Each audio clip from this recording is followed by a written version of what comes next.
and members will vote on it. Mr. Speaker, we want those 291 members of parliament to turn up here the day of voting, Mr. Speaker, without missing any one of them, Mr. Speaker. Mr. Speaker, we have just passed the new Inspector General of Police the other day here, Mr. Kanja. Not really. He must take responsibility as the Inspector General of Police, Mr. Speaker, to guarantee the safety, as the Inspector General of the country, Mr. Speaker, to guarantee the safety and the security of the 291 members. Mr. Speaker, you know this thing. What we are doing is not a small thing, Mr. Speaker. When Trump was being removed, was being impeached in the United States, Mr. Speaker, you know what he attempted to do. And what can happen here, you know, Mr. Speaker. And let us not fight, let us not begrudge anyone, because what the House is doing is constitutional, because the House is just exercising its mandate. It's not doing anything outside the Constitution. There is nothing unconstitutional that's happening in this House, Mr. Speaker. You can impeach a cabinet secretary, you can impeach a deputy president, you can impeach the president if you wish so. So, Mr. Speaker, this is an exercise that is given to us by the Constitution. So, Mr. Speaker, you've made your point. I have made my point, but I conclude by saying this, Mr. Speaker, that, Mr. Speaker, when we were elected, Mr. Speaker, as members of Parliament, we became the staff of the Parliamentary Service Commission. Each member here, Mr. Speaker, they are employer, they are employees of the Parliamentary Service Commission, which you are the chairman, Mr. Speaker. So, Mr. Speaker, I have spoken on behalf of the members because when they were signing, that is what they told me, Mr. Speaker, as the minority leader. They told me, we are in support of this thing, we are really ready to move, but we want things done legally and procedurally and within the Constitution, inside Parliament and outside Parliament. Thank you, Mr. Speaker. Thank you. I don't want to open debate. Yes, Whip, what's your point of order? Honourable Speaker, I also seek your guidance and indulgence on the notice of motion that has just been tabled here today, because we all agree that post-2010 Constitution, this is unprecedented. In as much as it happened years back, this is very new, post-2010 Constitution, and we will need a bit of some guidance. Ordinarily, Honourable Speaker, any motion that is brought before this House and that is of public interest goes through the entire process, including public participation, Honourable Speaker. I need to seek your guidance and indulgence on the place for public participation as far as this notice of motion is concerned.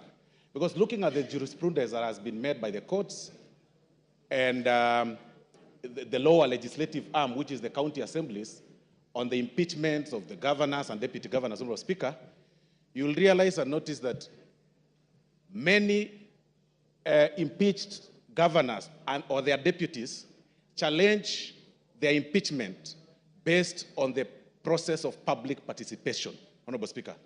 This is unprecedented, and of course it's my view that to replicate the same, to what happens on the impeachment of governors and deputy governors, and they invoke the element of public participation across the country. You've made your point. Thank you, sir. Yes, Majority Leader. Before you, Majority Leader, Farah has been raising his hand. I'll give you 1 minute, Farah. Mr. Speaker, I also join the other colleagues in this, but I've just one very important, most important in this country to raise.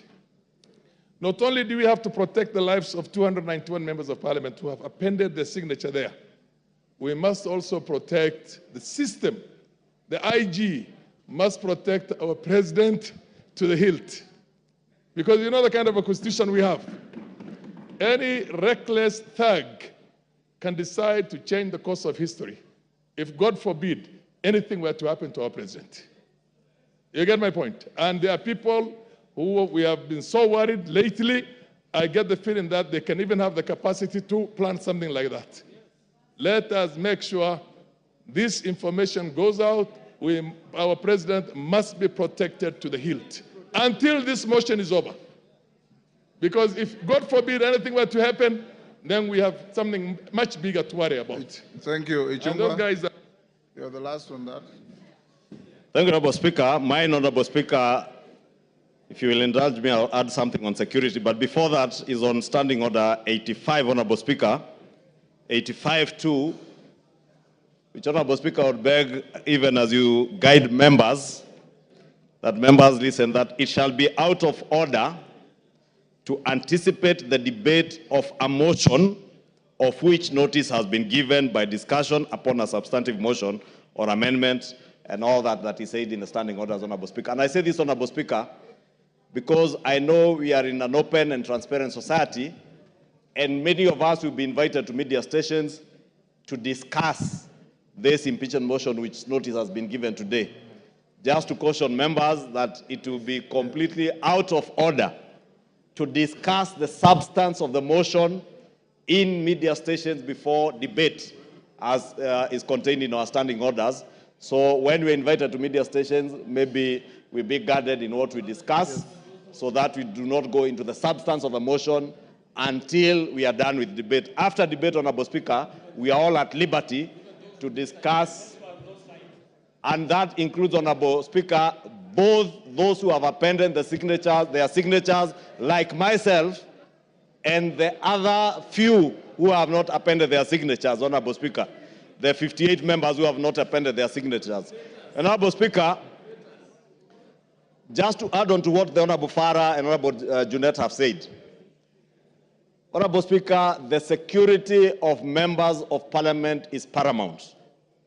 Honorable Speaker, I say that looking at you, because you know on the 25th of June this year, Honorable Speaker, none other than yourself, you were a target, and you know that.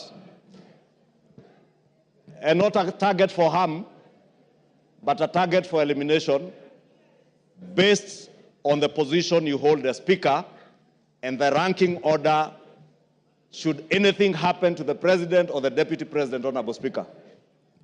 Honorable Speaker, I want to beg that you take with a little more weight the issues raised by Honorable Junet and Honorable Farah Maalim, because, Honorable Speaker, we have seen it on social media.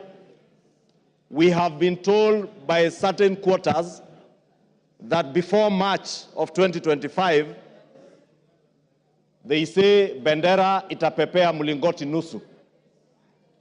Honorable Speaker, these are weighty issues. And I hear what the Honorable Farah Maalim is saying on the security of the President, and we have no business to advise the Inspector General and the Director of the National Intelligence Service on what to do. But for members of this House, all the 349 of them, Honorable Speaker, you must direct the Inspector General of Police, who was approved by this House less than a month ago, to ensure that when this House is sitting within the precincts of Parliament, and even outside and including committees of this House sitting, Honorable Speaker, members are secured. Thank you. And even in their homes, Honorable Speaker, they are secured.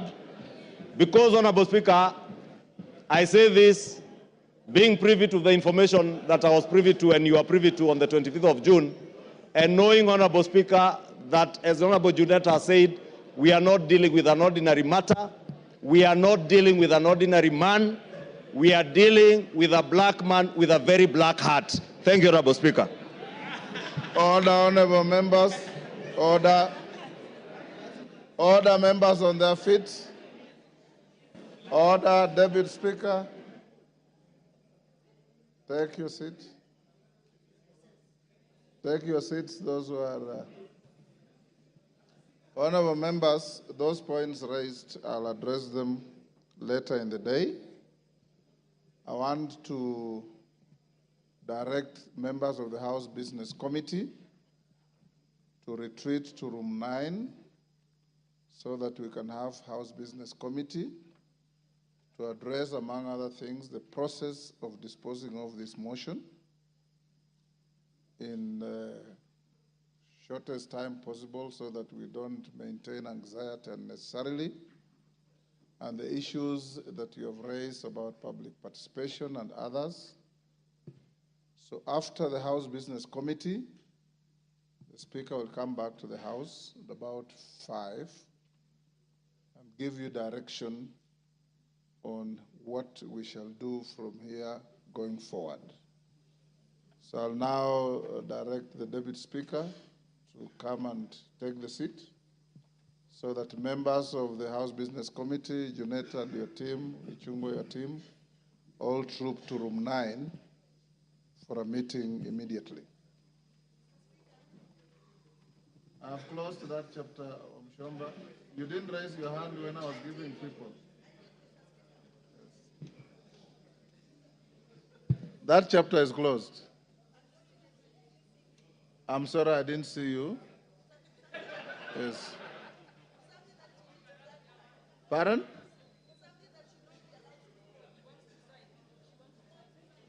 Two? Take the seat. Deputy Speaker, take the seat.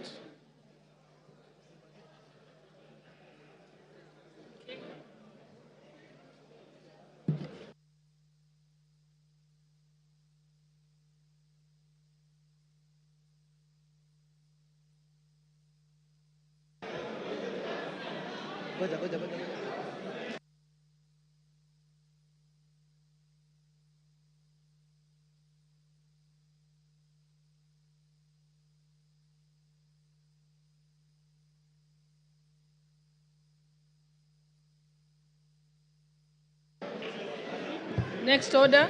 Order number 7, questions and statements.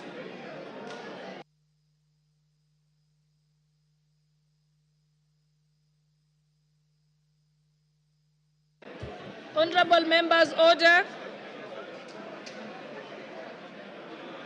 The Honorable Member for Funyula.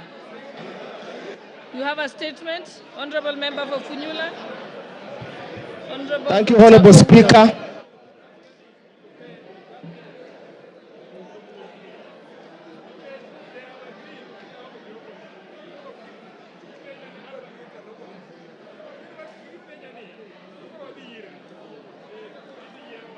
Honorable Speaker,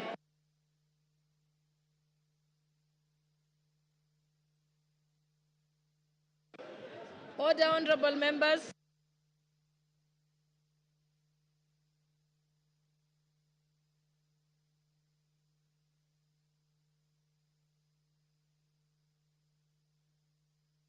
Order, honorable members. Order, honorable members.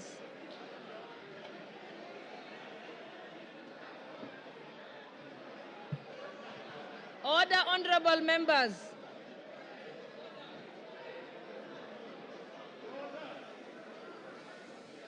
Order, honorable members.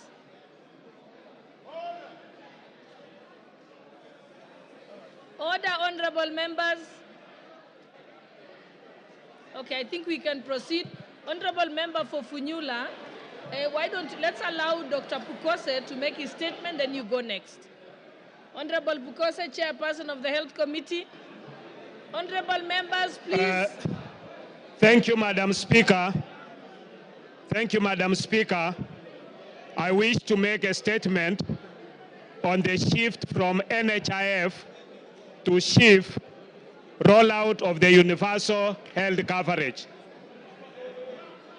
Honorable Speaker, the Ministry of Health and Social Health Authority is today rolling out the Social Health Authority healthcare services and benefits under the 3 funds.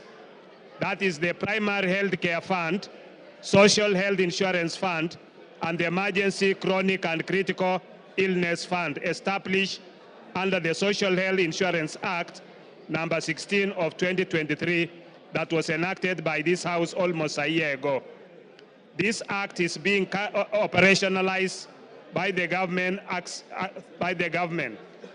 Access to SHA healthcare services and the benefits being offered by SHA is being rolled out today, 1st October 2024. As the chairperson of the Departmental Committee on Health, I rise to give a statement on matters concerning the procurement of the Integrated Health Information Technology System by the Ministry of Health, which has elicited a lot of debate. Honorable Speaker, members of the Departmental Committee on Health have raised concerns regarding the procurement of this system. In response to these concerns, the Ministry of Health was invited to clarify the procurement process and to provide evidence of compliance with the Public Procurement and Asset Disposal Act, CAP 412C. Honorable Speaker, the committee made the following observations from its engagements with the ministry. One, the Ministry of Health, through the State Department for Medical Services, undertook the procurement of Integrated Health Information Technology System as part of the implementation of universal health care in the country. The ministry submitted that the primary aim of this integrated system is to address the existing challenges in the healthcare sector, including issues of interoperability, data quality, accessibility, and affordability. The Ministry of Health is aligned with the Kenya Health Sector Strategic and Investment Plan, the Kenya Health Data Collaborative, and the Kenya Digital Economy Blueprint, all under the guidance of Section 105 of the Health Act, CAP 241. Honorable Speaker, the system procurement involves a contract valued at Kenya shillings 104,808,136,478, set to be executed over a 12-year period. The Ministry of Health has partnered with MS Safaricom PLC as a strategic partner with the procurement conducted under the specially permitted procurement procedure. The procurement covers the development and implementation of integrated health information technology system, including digital health care platforms. The tender is structured in two major cost components. Initial investment by the strategic partners of Kenya shillings 34,003,483,013 over 2 years, and infrastructure support and maintenance of Kenya shillings 70,804,653,465 over 10 years. In adherence to Public Procurement and Asset Disposal Act and the tender regulations, the ministry indicated that the procurement process began on 6 June 2023, when the then Cabinet Secretary for Health requested the use of the specially permitted procurement procedure for the medical equipment supply project, healthcare information technology, that's the transition project, and the supply of community health promoters, CHP kits. The National Treasury approved the request on 13 June 2023, subject to conditions regarding the preparation of tender documents that include specifications, conditions of tendering, and contracting and justification for the use of SPPP, detailing the procedure of onboarding the strategic partners. This process was followed by the ministry's compliance and further approvals. The bid documents were issued on 9th May 2024 and closed on 15th May 2024. After the tender evaluation and negotiation, the ministry submitted a draft contract to the Office of the Attorney General for review and necessary advisory in line with Section 134(2) of the PPADA. This section obligates the accounting officer of a procuring entity to seek clearance from the Attorney General before signing contracts of a value exceeding Kenya shillings 5 billion. As mandated by Section 114A of the Public Procurement and Asset Disposal Act, a specially permitted procurement procedure can be utilized under the following circumstances. 1, a procuring entity may use a procurement procedure specially permitted by the National Treasury. The National Treasury may allow the use of specially permitted procedures, A, where exceptional requirements make it impossible, impractical, or uneconomical to comply with the Act and the regulations. B, where the market conditions or behavior do not allow the effective application of the Act and regulations made under the Act. C, for specialized or particular requirements which are regulated or governed by harmonized international standards or practices. D, where strategic partnership sourcing is applied, and E, where credit finances procurement is applied, or F, in such other circumstances as may be prescribed. Honorable Speaker, the Ministry members, please be quiet. Honorable members, and I think the chairperson is saying something that's very important about the new social health insurance fund that is very important to our constituents. So let's pay attention. The Minister of Health invited Mesa Safaricom PLC to submit a proposal using the provisions of Section 114A, D and E of the Public Procurement and Asset Disposal Act. Mesa Safaricom PLC submitted a technical proposal and a financial proposal as a consortium with Convergence Network Solution Limited and Apiero Limited. With Safaricom PLC. Hold on. Honorable members, those who want to have little kamkunjis, if you could kindly go to the lounge so that we can listen to this very important report. With Safaricom PLC being the lead bidder in the consortium. Safaricom PLC roles in the consortium involves overseeing the entire project, ensuring that all consortium partners adhere to the contract's terms and deliver their respective components as per the agreed scope. Safaricom PLC was approached as a strategic partner owing to its strong capacity to manage and coordinate the project effectively. Safaricom PLC is the largest telecommunications company in Kenya and one of the most advanced in East Africa. Safaricom has a major technological advantages, particularly its extensive 5G network, which currently reaches 77% of the Kenyan population. In addition, Safaricom's network covers over 99% of the country, providing connectivity in remote areas.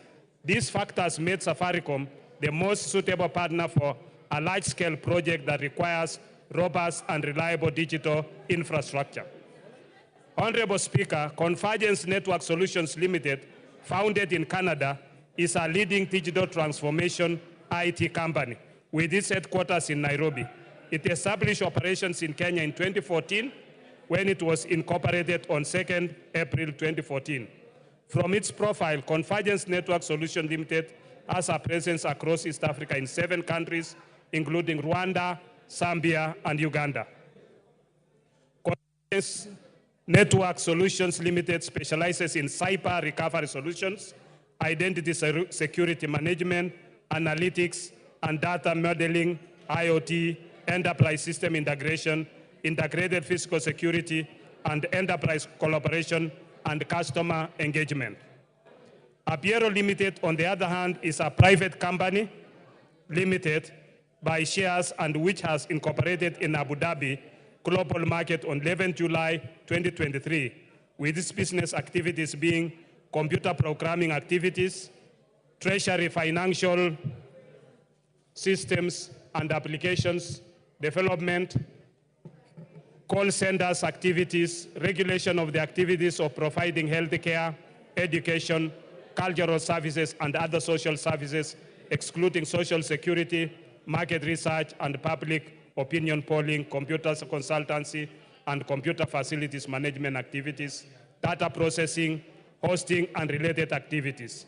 Apiero Limited is owned by Sirius Holding, which has over 25 subsidiaries and presence in over 28 countries. The latter is an international holding company, the largest UAE holding company with over USD 250 billion market capitalization and 479 subsidiaries across 9 industries. Honorable Speaker, I wish to inform this House that the system being procured is not just a social health authority system, but a national integrated information technology system for the entire health sector, a digital superhighway. The system, therefore, this digital superhighway is therefore not solely managing social health insurance, but provides for the various components aimed at delivering a comprehensive and integrated healthcare system for the country. These components encompass the development of a health information management system, a health information exchange platform, core business services such as provision of telemedicine and track and trace for pharmaceutical products. The Social Health Authority Insurance Management Platform, an enterprise resource planning system, national logistics and supply chain management software, a learning platform, a data lake, and analytics system, as well as the necessary digital health infrastructure to support these systems. The Ministry of Health averred to the committee that it secured the necessary approvals from the Cabinet Secretary for the National Treasury and the Attorney General for the use of the specially permitted procurement procedure, with main justification for the procurement of the system being the obligation set out in Section 105 of the Health Act, Cap 241 of 2017. This section provides for the establishment and maintenance of a comprehensive and integrated health information system by the Ministry of Health. The Ministry of Health also clarified that due diligence on the contract had been conducted by Kaplan and Stratton, advocates, and not Danton, Hamilton, Harrison, and Matthews, as widely reported on social media. Honorable Speaker, the committee had also expressed concerns about electricity and network connectivity challenges in certain hospitals, especially in remote areas. The Ministry of Health and the Social Health Authority acknowledged the issue, noting that 4,065 health hospitals face difficulties with power and internet access. To mitigate these challenges, hospitals will receive devices with power banks for backup power. Additionally, the digital system will function in offline mode, ensuring hospitals can operate without internet access. The ministry is also collaborating with the Ministry of Energy to secure infrastructure upgrades, including reliable electricity, to facilitate the full implementation of the digital health system. The Ministry of Health further assured the committee that there are at least 3 connectivity lines available to support the system in case of system down or failure. Madam Speaker, the Ministry of Health and the Social Health Authority, in the meeting held with the committee yesterday, Monday, 30th September 2024, highlighted its preparedness on the rollout of the access to social health benefits. The Ministry of Health submitted that as of 28th September 2024, the SHA system had registered approximately 2 million new members, while 9 million members from the NHIF system were to be transitioned to the SHA platform. Honorable Speaker, in conclusion, the Integrated Health Information Technology System, if implemented by the Ministry of Health in the manner that the latter explained to the committee, would contribute significantly to the digitization and modernization of Kenya's healthcare system, ensuring accessible, affordable, and high-quality care for all Kenyans, as envisioned in the Kenya Health Policy 2014 to 2030 and the Kenya Universal Health Coverage Policy 2020 to 2030. Thank you, Honorable Speaker. I submit. Thank you. Next now. You have a point of order? Okay. Thank you, Honorable Speaker. We just want to interrogate the statement. I have a few concerns, Honorable Speaker.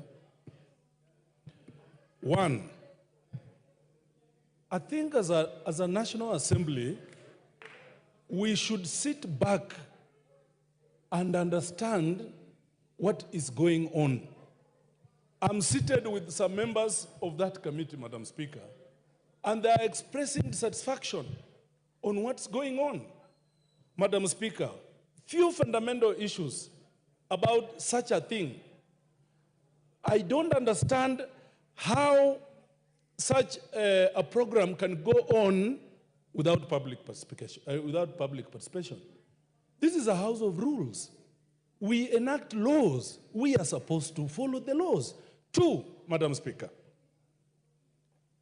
the greatest systems, most sophisticated, KRA, name them, I have never heard of a system that cost 104 billion. A system, Madam Speaker. I'm told the system, the platform that NHIF ran on, they only needed 700 million to upgrade. But a whooping 104 billion. Madam Speaker, you must also understand that these people did single sourcing. The government went for single sourcing for such an amount of money. We cannot allow this to go on in this country. We are saying, take a step back, go and listen to what Kenyans are saying. We cannot take all the important infrastructure of this government in one foreigner called Adani. We cannot. We cannot give him the airport. We cannot give him Ketraco. We cannot give him our health system. It's going to collapse. Lastly, Madam Speaker, I have read and interrogated this statement very well. The benefits that NHIF was giving were superior than the benefits this system is going to give, Madam Speaker. I want to beseech this National Assembly that when the country is headed in a wrong direction, we must say no. Let's step back and listen. This thing is a bad thing. It is causing damage to our country. We will not have a country at the end of the day. Mr. Chairman, sit back, go and follow processes. You cannot award a contractor of 104 billion by single sourcing. You cannot. The eating is just too much. We should not allow this eating and looting in this country. Thank you, Madam Speaker.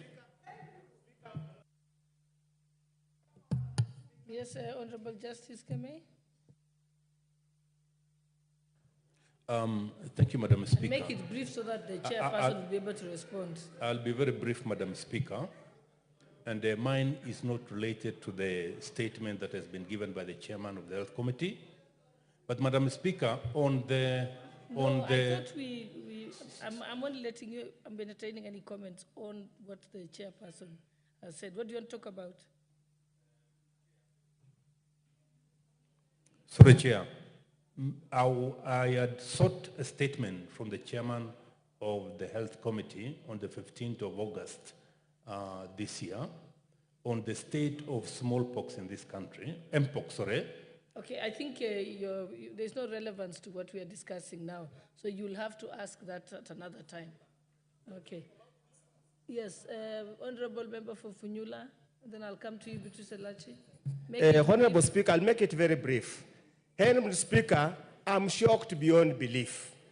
I'm shocked that a member of parliament can come and stand here and justify the massive rip-off. 104 billion, Honorable Speaker, just to run a system. Honorable Speaker, to be honest, Chairman, we beseech you. You are a Kenyan. Be mindful of the people of Kenya. 104 billion going to the hands of insiders of this government is a rip-off. We cannot afford to steal from Kenya to this extent, Honorable Speaker. How heartless can you be? Just go back, Honorable Chair. Single sourcing, 104 billion. Where on earth? Just go, reflect, think about it, involve your committee members, and surely tell yourself, this, you are a Catholic like me. You are a Christian. You cannot afford to steal when you have no remorse. Thank you, Honorable Speaker. Honorable Elachi. Thank you, Madam Speaker. Mine is just to ask Chair to guide us, because we have many, many people with chronic diseases who have been using NHIF. We have now changed from today into shift. And they need to understand that if I go, because when you say star 147, everybody was trying and nobody was able even to enter into this system. For me, what is a bit sad is that you can imagine somebody who was going for dialysis does not know what to do when they arrive in hospital. How I wish the Ministry of Health can put in a public notice saying, if I have an NHIF and I've been going through chronic diseases, dialysis or whatever, I arrive in hospital with my NHIF, you put me in the system, you give me this shift card or whatever it is, it will help us. But lastly, if we want to be really people who look in humanity in eyes, I am hoping that that system never costed us 104 billion when the president is struggling with a Eurobond, which again we did the worst mistake at that time. That Eurobond costed us 16% on a dollar, when that time Egypt was getting the same Eurobond with 3%. Let us not go back to those things that happened 2013, 2014, and we are back here. It will be as wrong, as evil, as it has never happened. Thank you, Madam Speaker. Yes, Honorable Kibagendi, and then I'll come to you, Honorable Nyikal. Madam Speaker, I sit in the Health Committee, and I have raised concerns about a bulk of what fellow members have raised here this afternoon. One of my concerns, of course, was about the cost of this particular system, given that some of the most sophisticated systems that we have in this country are KRA, Safaricom, M-Pesa, and a few others that cost less than 10 billion Kenya shillings. I'm wondering why we should genuinely spend 104 billion shillings on a system that those who created the NHIF system were willing to upgrade for less than $1 billion shillings. 104 billion shillings is adequate to take care of primary school children. For 10 years, it's 9 billion per year. They would have lunch in school. Secondly, Madam Speaker, why this system should offer an inferior benefit, yet members now pay more. Imagine, Madam Speaker, they are saying in a family, you can only benefit, only one individual can benefit to go for diabetes tests per year, one person, and it's only 4,000 shillings. Only one person can benefit on matters to do with dental, and it's about 2,000 shillings. Only one member in a family can benefit with optical medical care. It is absurd given what we had in NHIF. If indeed NHIF had issues, our focus should have been to review the claims management department. And today, Madam Speaker, I would like to bring to your attention that even in this social health authority, there is a scheme to outsource the core mandate of this particular authority, which is the claims management department. And that will be a loss of funds that would have been used to support poor Kenyans. Madam Speaker, this is something that I've been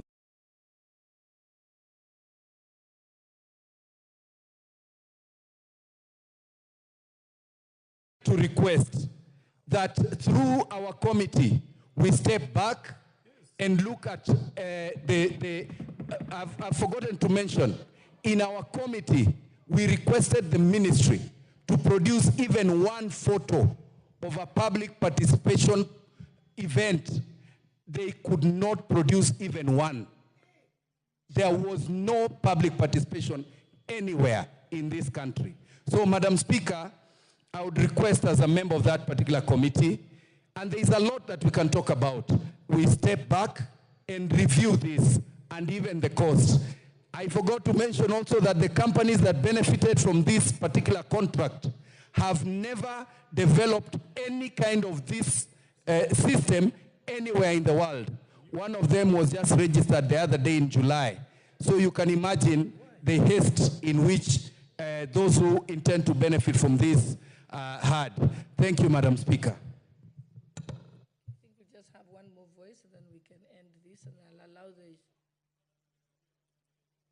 Okay. All right, I'll go to Honorable Deputy Leader of Majority, and then I'll... Oh, yes, sorry. Sorry, I'm sorry, Honorable Oren, yes. Honorable Nikal was next, then I'll come to you. Thank you, Chair. I'm a member of the Health Committee, and I'll stand here and say the statement our Chair has read does not reflect the position of the members of that committee. Statement number one, and I say it with courage. Two, let me finish. What's your point of order? Madam Speaker, indeed, if members of the Health Committee are saying that what the statement the chairman has read to this House is not a representative of the views of members of the Health Committee, then why are we discussing it in the first place? Okay. Yeah, why are we discussing it, Madam? Okay. Is that in order? So let me allow Honorable Nikal, and then you will have a chance to respond to this, Honorable Bukose. Speaker, to begin with, we were not even aware that this statement was going to be made here. And when there are three issues here, one is the issue, the integrated health information system, the purchase of which is costing 104 billion. That's one issue. Issue number two is the transition process that Honorable Lachi was talking about. Issue number three is the issue of the outsourcing of claims. Let me talk about the issue of the integrated system. The information we got from the ministry as far as the procurement process was concerned, they followed the law as they interpreted it, but we were not satisfied. And these are the issues we raised, and we said we should get more information on. One, we could not ascertain whether the cabinet was actually aware of this. The procurement starts with the ministry, and you do not see any information behind that is linking with the cabinet. And at one time, the PS was saying the cabinet can be informed, given for information when you are purchasing at 104 billion. We didn't agree with that. Two, we were not satisfied that enough effort was made to get other institutions or other partners that would provide this at a lesser cost, even compete. It was not clear to us how Safaricom got the request for proposal and is the only one that got the request proposal. Why not others? And we said we will need that information later. Madam Speaker, it was not clear to us whether due diligence was done on the partners in the consortium where Safaricom was the lead, particularly Apiero, because there had been a lot of information about Apiero. That we did not get, and we actually at the end of the meeting said we are either going to get that or we'll do it ourselves. The ministry did not give us enough information on that due diligence.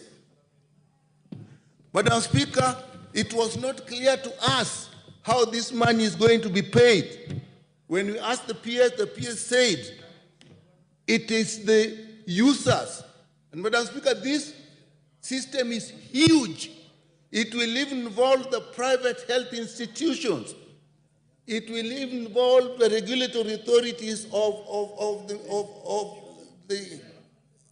the regulatory authorities and the health sector. It will even involve the health facilities in the counties. And it was not clear how these users will actually pay for it. And we were informed that they are going to do a cash flow, a simulation of how this will be paid. And we had not reached that level as yet. With that, Madam Speaker, we were not satisfied, and we are surprised that our chair is reading this in this House. When it comes to transition, we were sure that the people were not given enough information, because what Honorable Lachi was asking was, if you have NHIF and we are transiting to SHA, will you get treatment? We were told, yes, when you go there, you will get treatment. But that information is not with the people. So we said, what is it that is being launched? You can launch the beginning of a process, but you cannot say you have shifted and people therefore will not get that service. So we were not satisfied. On outsourcing, on claims, that was one of the biggest issues we raised during the discussion on this law here. We asked and they said, for the time being, SHA will do it itself. And we are not sure whether that is so, because the law provided that May. We were concerned about the May. Those who are here may remember. So, Madam Speaker, this, in the view of the committee, we have not reached a conclusion about this. So with that, Madam Speaker, I say it does not represent the view of members of the committee. Okay, let me give Honorable Makali the point of order. I will come to you so that you can respond. Just note them down. Thank you very much, Honorable Speaker. Honorable Speaker, Honorable Yikal is a ranking member in this House and a serious expert in matters health. He has made statements here, which I think, because this House of Records, he says the chair of this committee have submitted a report in this House which does not reflect the views of the committee members. Would I be in order, Honorable Chair, to demand that the chair of the committee tables in this House the minutes of the committee and a list of members who have signed for the adoption of that report? That's the only way we can clear the air. What's your point of order, Honorable KJ? I'll come to you. Let KJ make his... Madam Speaker, as much as this is a House of Records, it's also a House of Procedure. It is also a House of Traditions. To my mind, what has been laid on the floor of the House today is not the property of any committee. Neither is it the property of the chair. In fact, if I was keen enough to listen to what the chair said when they were moving this, the chairperson, Dr. Pukose, said that he's presenting as a ministry statement. And the ministry is at liberty to transmit statements to this House at any moment. And even responses that come from requests for statements actually are directed to chairpersons. They rarely go through any processing by committees and in fact find their way to the floor of the House. So, Madam Speaker, I find this House not utilizing the little time that it has fairly in prosecuting a matter that is in itself not substantially before this House, because what was put here, Madam Speaker, you would have been right in your place to just listen to Dr. Pukose and proceed to other business. All he did is equivalent to a communication. It is equivalent to even a notice. It is equivalent to an announcement. To open it up to a debate is to take the statement to be a substantive motion before this House, which it is not. And we might open up a debate so that we maybe poster for cameras, or maybe so that we go on record, or maybe because we want to play to the gallery. But the truth of the matter is that there is no substantive motion before this House open for debate or even open for comment. It was just a statement that was laid on a momentous day when the ministry was transitioning from one order to the next order, and they, at their liberty, decided to communicate to this House. So, Madam Speaker, I do not see a place for debate or comments on a matter that is not a motion. And I say this because we are guided by standing orders. We might not be able to debate something that is not substantially before this House. Thank you very much, Madam Speaker. Honorable KJ, the tradition of the House has been that when members make statements or ask questions, usually if there is an interest by members to, comment on it, usually we'd allow them. So it's, but also, okay, Honorable Pukose, you're out of order. Don't speak from there. You will get a chance to respond, like I've said. Yeah, Honorable Owen. I've already corrected him, so it's done. I would like to say this, Honorable Speaker. Honorable Speaker, what I understood when the Honorable Pokose stood, he said he's issuing a statement. And Honorable Nyikal is a ranking member who I have a lot of respect. But it is also important to listen at the beginning. Was the Honorable Pokose laying a document from the committee, or was he laying a statement from the ministry? So if you actually come here and say you disown that the committee did not participate or agree on that statement, you are actually right, but on the wrong lane. He was not laying a position paper of the committee. He was laying a statement from the ministry. And the ministry has a right, as chairman of the committee, he transmits business from the ministry to the House, which is properly in order. And therefore, I would request you, Honorable Nyikal, being a dignified member of this House, ranking with a lot of respect, it is important that you withdraw that statement on the basis that you are commenting on something that has not been presented to the House. This House has not received a committee report. This House has received a statement from the minister. And that is the position. So for you as a ranking honorable member of there and my neighbor, it is good. It is actually good practice to say, I did not understand it, I spoke on something that was not proper, and therefore withdraw. Secondly, Honorable Speaker, I'd like to speak to my friend Wamboka, Jack. He has a good voice, he's very articulate, and he says a lot of things that people celebrate. But also, it is very important, Jack, that when you come to contradict a statement from the ministry, the tradition of the House is for you to substantiate your statements. Bring documentation, substantiate, say something contrary with proof, with facts, with documentation. Even what Kibagendi did is just to hype something that does not exist. Because if they talk about Adani has done this, Adani has done this, yes, good practice that we have inherited from our forefathers in this House is that you come and substantiate and say, I have documentation here that shows contrary. I want to substantiate to say this. So, you know, the statements that are being said here, Honorable Speaker, and it's very important that we protect programs that government have initiated that are going to take care of millions of Kenyans, like this program that is being rolled out. If we go out there, say things without proof, without substantiating on those items, they kill a good government program just because somebody has an opportunity to come to Parliament and speak about them and is heard all over without substantiating. Honorable Speaker, we must take debate in this House to another threshold.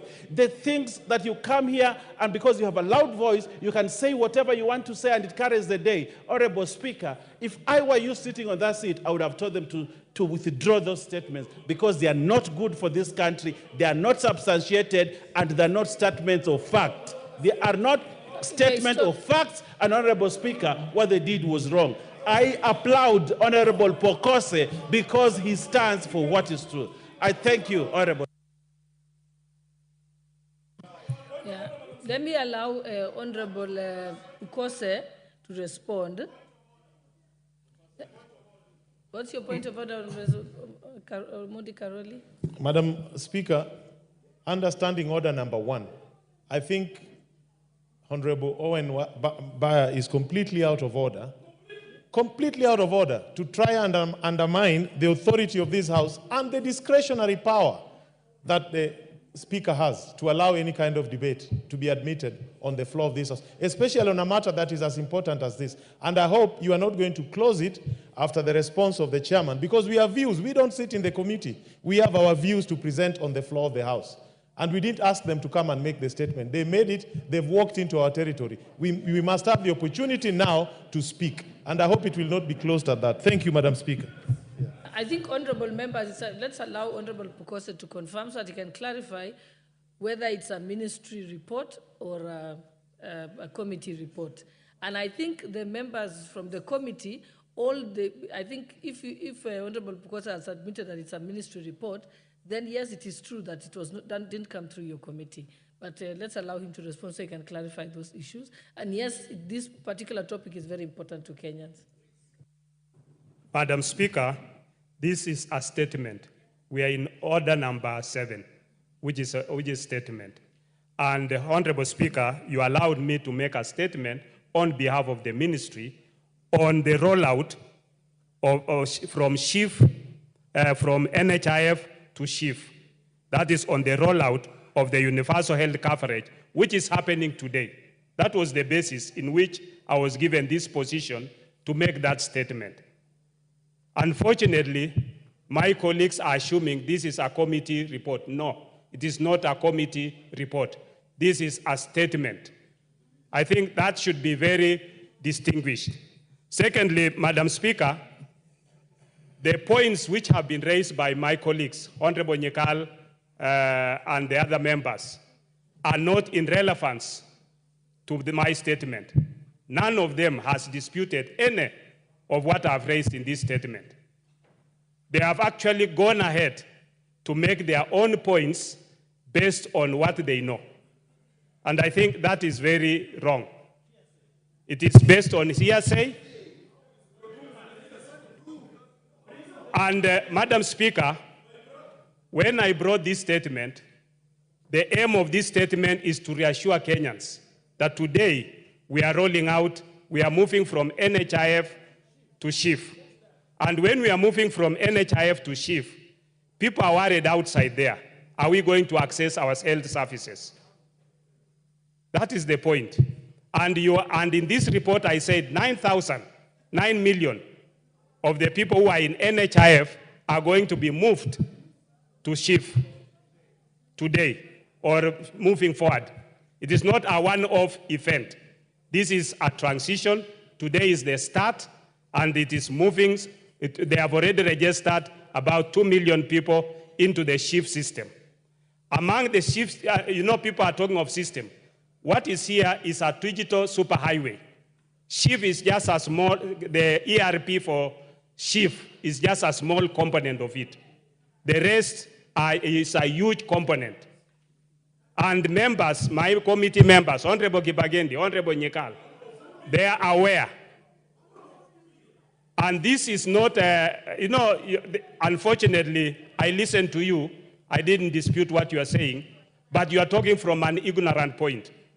Because what is happening is you have... Give him a chance to complete explaining. You have, unfortunately, and this is where we get problems, because you want to go and explain to your people, and you don't have facts.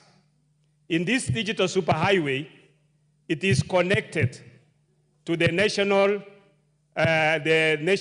registration barrier and many other systems within it. It's a huge thing.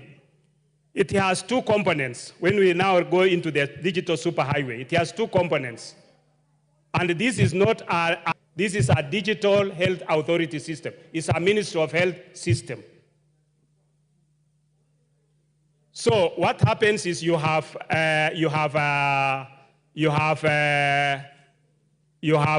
Safaricom being a lead agency with others who have come in to invest in two components. They are investing in infrastructure and maintenance and service for 12 years.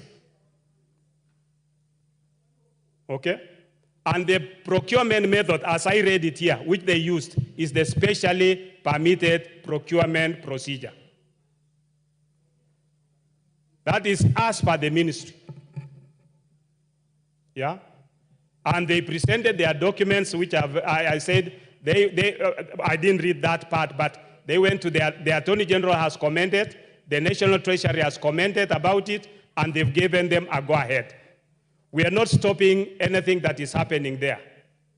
The committee is still in the process of looking at looking at certain areas, which we agree. That is the committee position. But this is the ministry has its position. And as a chair, I'm communicating the ministry's position. I think, Honorable, because you've clarified the issue, you've said that's a ministry position, and I think you've confirmed yourselves, Honorable Nikal, that as the committee, you're still interrogating this matter. So this will not this will not prohibit the committee from continuing.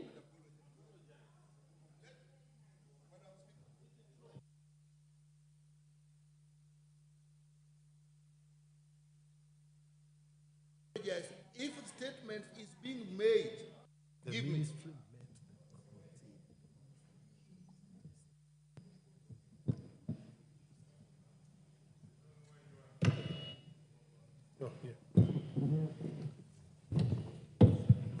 One, if the ministry wishes to make a statement to the public, it is not through this house.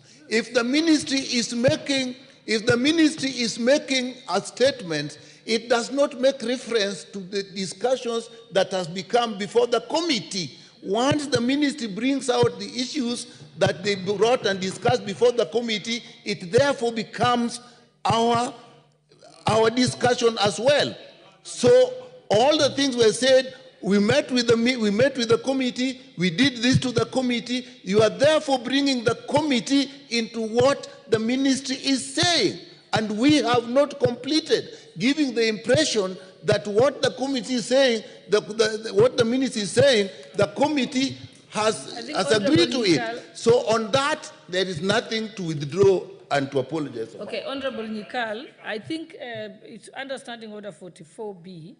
You know, a leader of majority or minority or chairperson of a committee or their designee may make a statement relating to their responsibilities in the House or activities of the committee. So yes, they're responsible to oversight the Ministry of Health. So yes, he's in order to come and make that statement as a statement coming from to the people. Yes. He hasn't referred to the. He didn't refer to. He has not referred to the committee, and I think he's made it clear. It's a ministry statement. The committee will be at liberty. You'll be at liberty to continue to interrogate this issue. Yeah, it doesn't affect your operations because you can still come and question the ministry. The ministry can appear before the committee and still question them on that issue. I think, Honorable Owen, let's just close this and move to the next statement. No, I think the comments were more based when people thought it was a. Okay, I'll just allow you, Honorable Karoli, but. Thank you, Madam Speaker. Very briefly, though. Yes, I'll be very. Normally, I'm very brief. Madam Speaker, ever since this particular matter came into public limelight, I think both the country and the House are addressing the wrong issue. Let me explain why. What is being touted as being supplied by a consortium led by Safaricom is nothing other than an information management system. It is a digital, as they call it, a digital superhighway. It is an information management system. What Safaricom has become an expert on doing is fronting contracts that are opaque, that are not transparent, as was evidenced by the one for surveillance of the city, and avoiding the tendering process. If you look at the amounts of money that are allocated to this particular process, 104 billion is equivalent to $700 million, which would capitalize a big insurance company to offer healthcare services to Kenyans. That is not the case here. We are being told that an information management system that is being acquired without competition, without transparency, will cost 104 billion, which was the amount for the first Eurobond Kenya ever borrowed. I mean, what we should be asking is the financial details of this transaction. What is the interest rate? What is the repayment period? This House should see the financial elements of this contract. This is a financing arrangement where a service provider walks to a user and says, okay, you don't have the money to do this, I will do this at this cost, without testing. I think, Honorable... Yes, that is what we should be talking about. This is a financial instrument. Karoli Omondi, I think we've already settled it, that this matter is before the committee. It's before the committee, isn't it? Okay, what's your point of order, Honorable Chair? Madam Speaker, I'm on a point of order. Honorable Karoli Omondi has claimed that this is a health information management system. But from my reading, the system there is not solely managing social health insurance, but provides for various components aimed at delivering a comprehensive and integrated health system for the country. These components encompass the development of a health information management system, that is one, a health information exchange platform, that is two, core business services such as provision of telemedicine, track and trace for pharmaceutical products. Yeah? You are not listening. The health information system is just one. There is track and trace for pharmaceutical products. There is core business services such as provision of telemedicine. There is development of a health exchange platform. It is many things. No, that is different things. Okay, you know, the problem is you are not listening. Okay, Honorable Pukose. Okay, Honorable Pukose, I think now we are flogging a dead horse. Already, the committee is at liberty to interrogate this issue. The committee is at liberty to summon the Minister of Health. Honorable Pukose, don't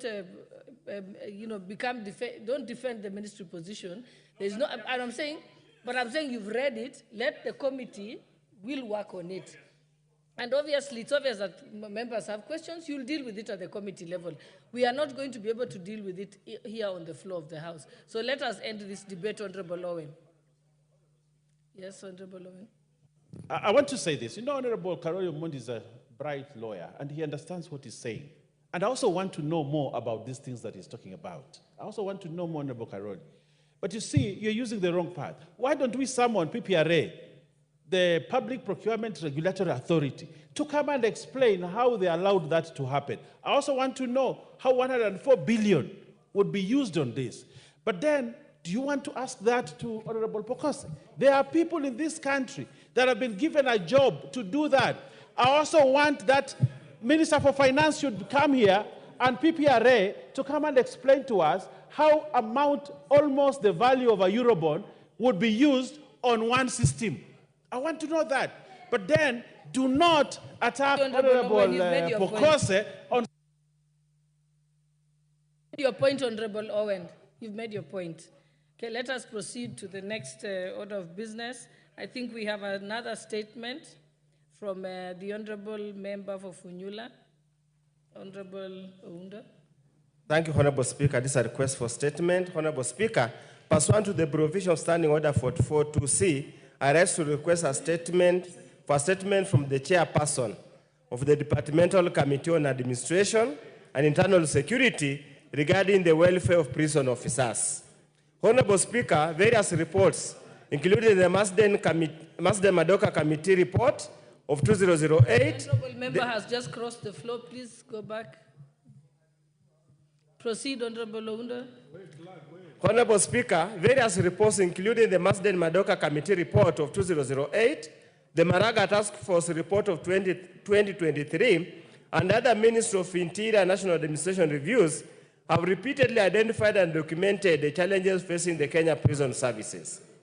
Despite these comprehensive evaluations and recommendations made, the situation remains largely unchanged. The state of affairs was affirmed in the Maraga Task Force report, which stated the situation remains the same as what the Madoka Committee established about 15 years ago. In essence, the conditions within the Kenya prison services remain precarious and pose a potential threat to national security if the service ultimately becomes dysfunctional. Honorable Speaker, it's against this backdrop that I request for a statement from the chairperson of the Departmental Committee on Administration and Internal Security on the following. Number one, the status of implementation of the recommendations of the Maraga Task Force report, specifically in relation to the promotion of prison officers, some who have stagnated at the same job grade for over 10 years, and the constitution of the Prisons Council as provided for under Section 21C of the Prisons Act. Number two, any plans to provide, Honorable Speaker, decent housing for prison officers under the Affordable Housing Program, and if you so, the status of these arrangements. And finally, number 3, the status of harmonizations of the terms of service, including salaries, for all officers and the various services, specifically between the National Police Service and the Kenya Prison Service, to ensure parity and fairness in remuneration and working conditions. I thank you, Honorable Speaker. Okay, I think that statement will be dealt with by the Committee on Administration and Internal Security. Okay, next statement.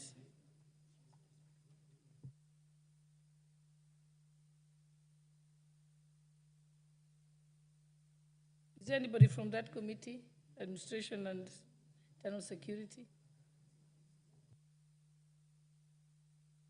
Maybe in the mic. Thank you very much, Madam Speaker. But that statement is to actually the State Department of Correctional Services, which falls under Justice and Legal Affairs. So I believe that will be the right committee which will handle the statement, and that can be done within 14 days if it is forwarded immediately to the State Department of Correctional Services. Thank you for that correction. Now I remember actually that was moved to Justice and Legal Affairs. Okay. The next statement is by Honorable Member for Langata. Thank you, Madam Speaker. Honorable Speaker, pursuant to the provision of the Standing Order 44(2)(c), I rise to request a statement from the chairperson of the Departmental Committee on Defense, Intelligence and Foreign Relations regarding the current management and public access to Uhuru Gardens. Honorable Speaker, Uhuru Gardens is one of Kenya's most significant national monumental facilities. It holds deep historical value as it is the site where the Kenyan flag was hoisted during the Declaration of Independence on the 12th December 1963. It symbolizes the birth of the nation and Kenya's freedom from colonial rule. The facility is a site that represents Kenyan national identity, national pride, where citizens can reflect on the country's history, achievement, and aspirations. For many years, Uhuru Gardens was available recreational space for the local community and tourists. The expansive green space allowed people to engage in physical activities such as morning runs, picnics, relaxation, and now more so content creation for the young people called the Gen Zs, hence promoting physical and mental well-being. Public access to such facilities is therefore essential for the community health and social cohesion. The situation changed when the facilities was placed under the military oversight, which has restricted public access. Honorable Speaker, it is against this background that I rise to request for a statement from the chairperson of the Departmental Committee on Defense, Intelligence and Foreign Relations on the following. 1. Clarification whether Uhuru Gardens will remain an open public space as it was earlier or has become a space of control visits and access. 2. A report on the status of the completion of the renovation of Uhuru Gardens by the KDF and when will the public be granted access. 3.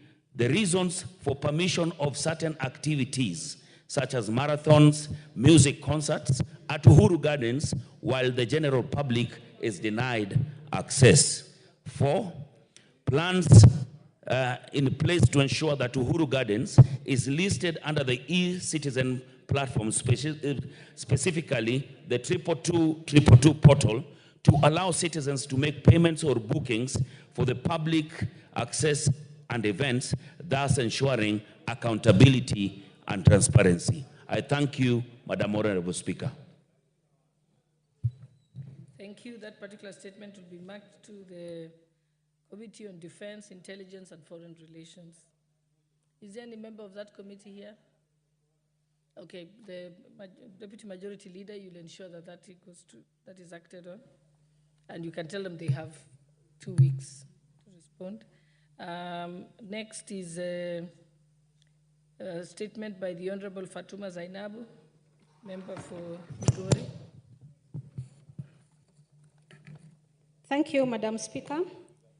Honorable Speaker, pursuant to the provision of Standing Order 44/2/C, I rise to request for a statement from the chairpersons of Departmental Committee on Environment, Forest, and Mining regarding mining activities in Makalda Gold Belt in Migori County.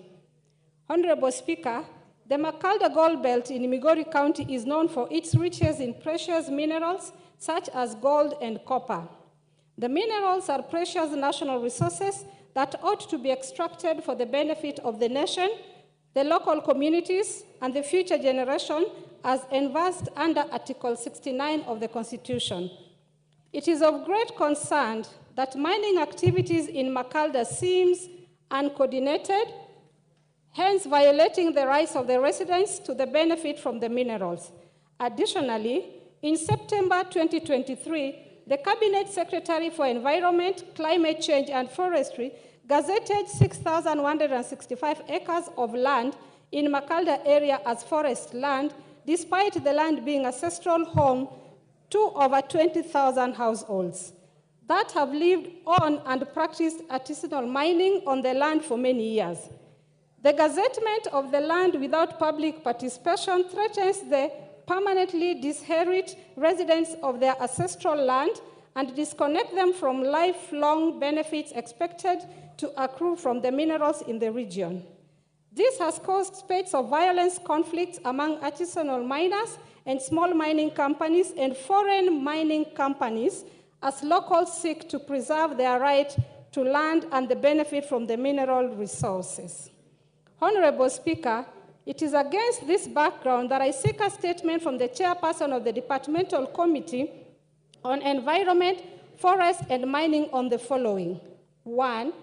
Provide a report on all reconnaissance, prospecting, or mining licenses issued under the Mining Act Cap 306 for mining in Makalda, including details of the farms, terms of the licenses,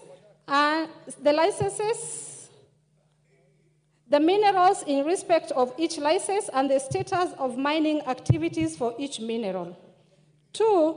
Criteria for award of mining licenses and clarification on the reasons for granting licenses to foreign firms, including the number of local miners from Migori County granted mining licenses. 3. Provide a report on whether the directive of cession of copper mining in Makalda region, citing its declaration as strategic mining, followed by the process set out in the Mining Strategic Mineral Regulation 2017, and if not, the reason for its enforcement in Makalda. 5. Provision of report of payout of royalties to Migori County government and the local communities for minerals mined from Makalda, and if not, the reasons for non-remittance. And 6, steps being taken to resolve the stalemate between the locals and the foreign miners that led to closure of mining activities, and when the area will be reopened since it supports the livelihood of many. Thank you, Madam Speaker. Thank you.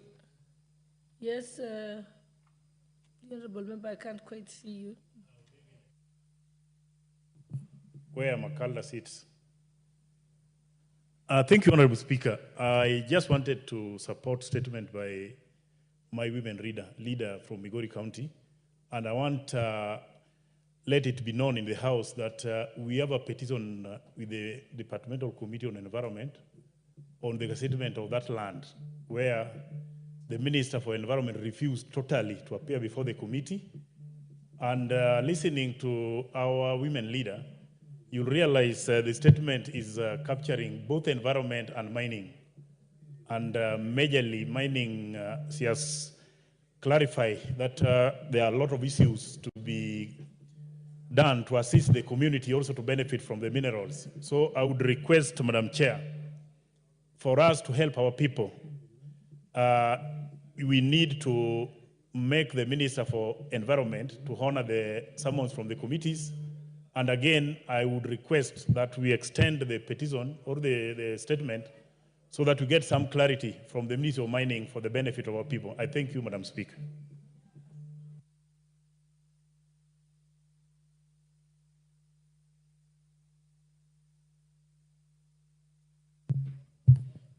Okay, I think that statement of Honorable Fatuma will be placed before the Environment and Forestry Ministry, and also to them, and also mining. And what can happen is that the two can be consolidated with the earlier petition that you have alluded to. And I think leader of majority, you ensure that happens, because I can't see the member for that committee here. Thank you. Okay, let's proceed. There's a statement by Honorable Mohammed Ado, member for Wajir South. Thank you very much, Honorable Speaker.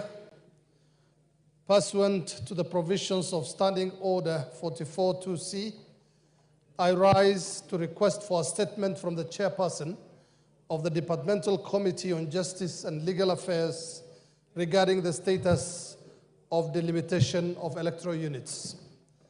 Honorable Speaker, Article 89(2) of the Constitution requires the Independent Electoral and Boundaries Commission to review the names and boundaries of constituencies at intervals of not less than 8 years and not more than 12 years. Such review ought to be completed at least 12 months before a general election. These units are a key consideration in resource allocation in the country, and their absence thereof creates inequity in representation and access to national resources. Honorable Speaker, my constituency, Wajir South constituency, spans approximately 22,000 square kilometers and is the second largest constituency in the country. It is 10 times the size of Kiambu County. The constituency faces a myriad of challenges, such as administrative inconveniences that have often led to the merging of some areas close to one another, as well as underrepresentation in the county assembly, a high population density, and considerable absence of equity in resource allocation. It's against, Honorable Speaker, it's against this background that I request for a statement from the chairperson of the Departmental Committee on Justice and Legal Affairs on the following matters. 1, the expected timelines for the delimitation of electoral units in accordance with Article 89(2) of the Constitution, and measures put in place by the government to ensure that residents of constituencies and areas like Wajir South constituency and North Hor that are not just overpopulated, but also have little access, that have access to more resources while awaiting the boundary reviews. Thank you, Honorable Speaker. Thank you. A particular statement will be marked to the Justice and Legal Affairs Committee. Honorable Sir George Murugara. Honorable Irene Mayaka, you're distracting the chairperson. We've said that the matter relating... Honorable Murugara, did you hear about the status of the delimitation of electoral boundaries? When will you be able to give a response on this? Thank you very much, Madam Speaker. We do not have an IBC on which we can actually give these particulars. And I recollect being told at liaison committee that I should be making a statement as regards the progress we are making to constitute IBC. I confirm that the process is ongoing, but I need to give a better statement tomorrow after I collect all the facts, because we were just from a litigation on the selection panel. That litigation is over in terms of the interim order that was in force. We expect the president to gazette the selection panel, which will sit within the given timelines, which were set by this House, to constitute IBC. Once it is in office, then we can start answering such pertinent questions as regards the limitation and other issues. So, Honorable Speaker, let me give the first statement tomorrow. And then after that, we can deal with this. Okay, thank you. There's a statement by the Honorable Agnes Pareño, member for Narok North.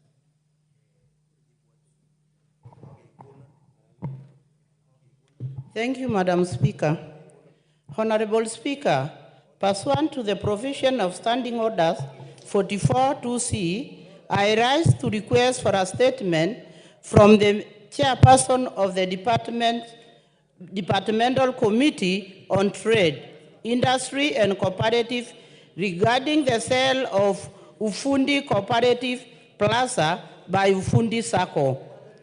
Honorable Speaker, Ufundi Cooperative Plaza in the Nairobi Central Business District has for several years been the subject of a vicious court battle between Ufundi Savings and Credit Cooperative Society Limited and its 14,999 members.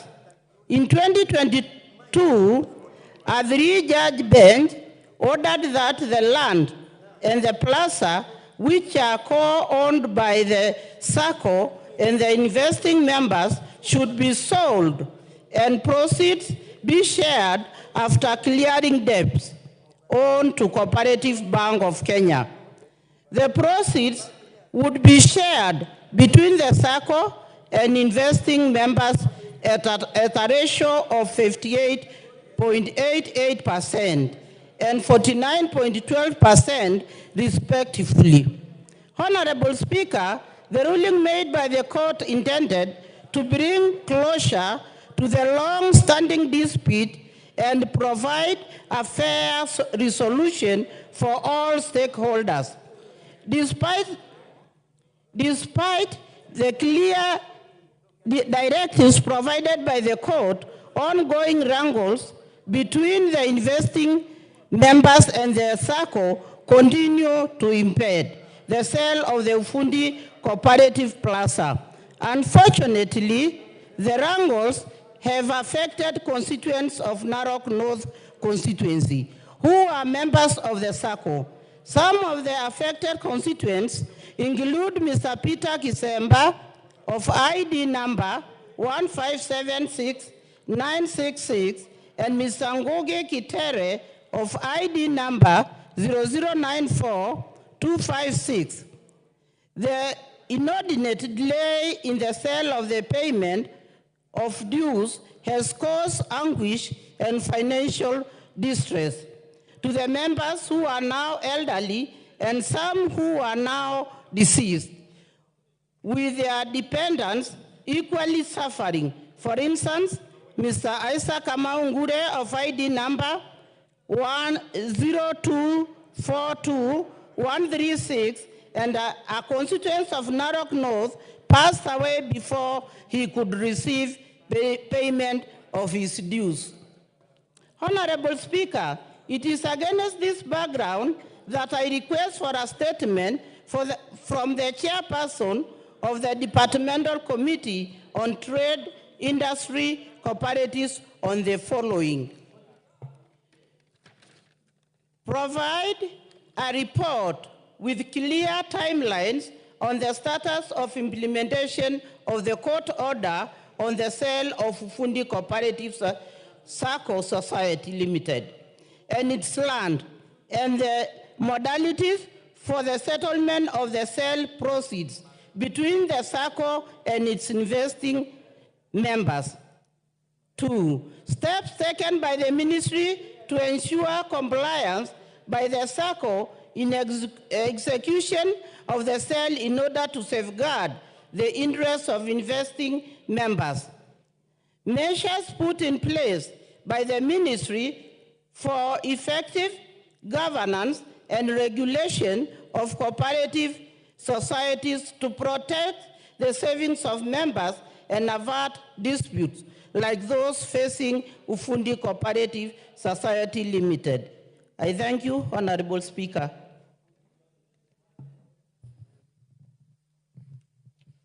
Thank you. That statement will be back to the Ministry of Trade, the Committee of Trade, Industry and Cooperatives. Is there a chairperson of that committee here? Yes, Honorable Lounda.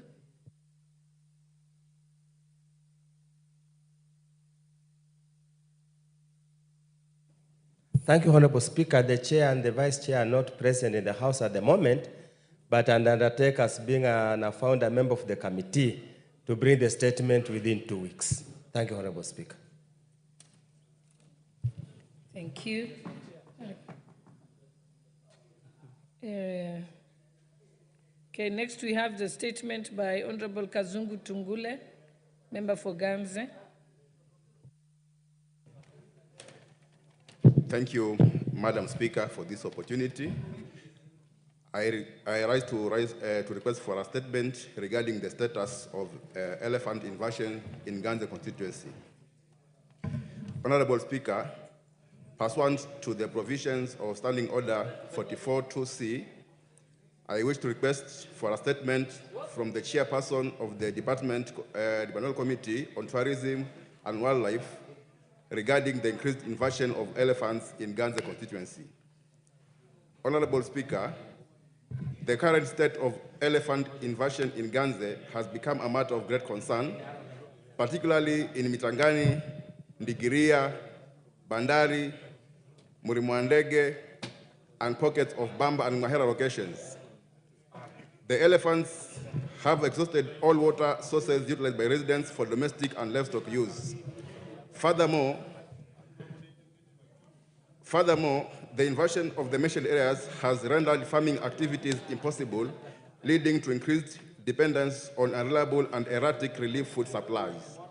In addition, the risk caused by the elephants has compelled parents to escort their children to and from school, hence impeding them from engaging in profitable economic activities.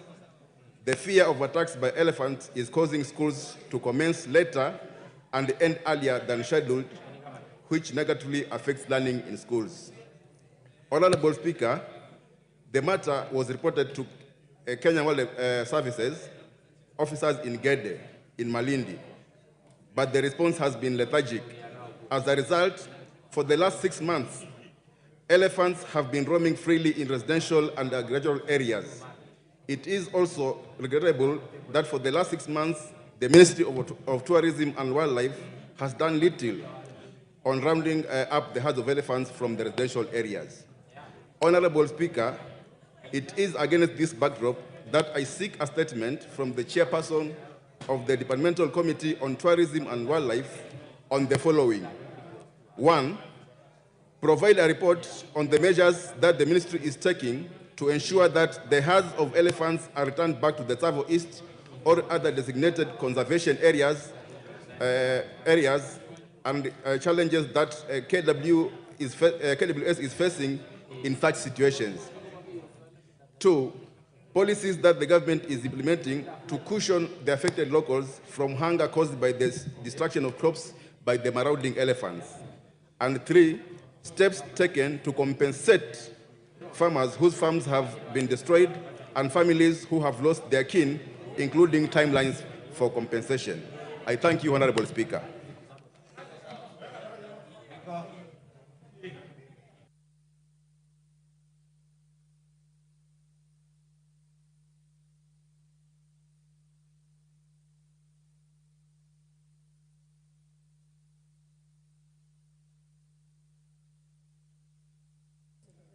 Okay, the next statement.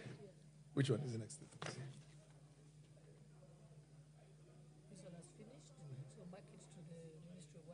Okay. Yeah, this is now marked to the Ministry of Tourism and Wildlife, the Committee on Tourism and Wildlife.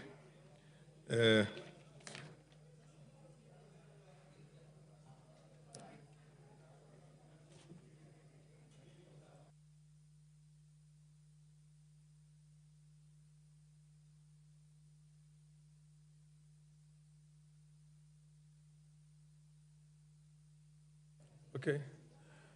The leader of majority, Baya. A statement was sought from the Ministry of Tourism and Wildlife by the Honorable Kazungu Tungule, MP for Ganze. We will...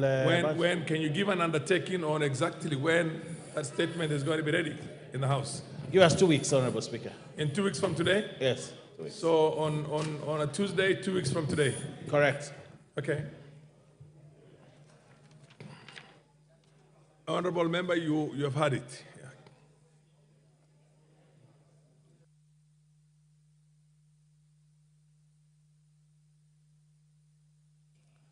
Next order.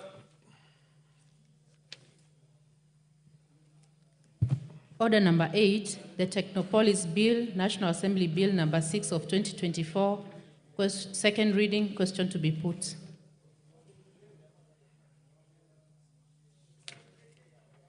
Yeah. Honorable members, order, honorable members.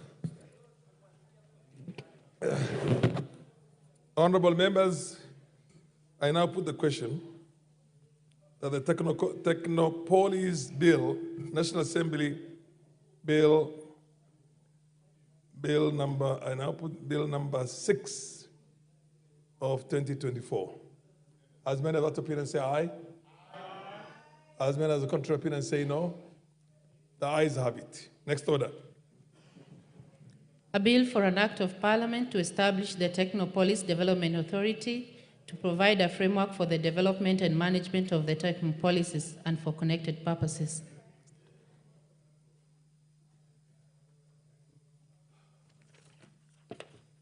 Order number 10, special motion, consideration of a nominee for appointment as the Director General of Competition Authority.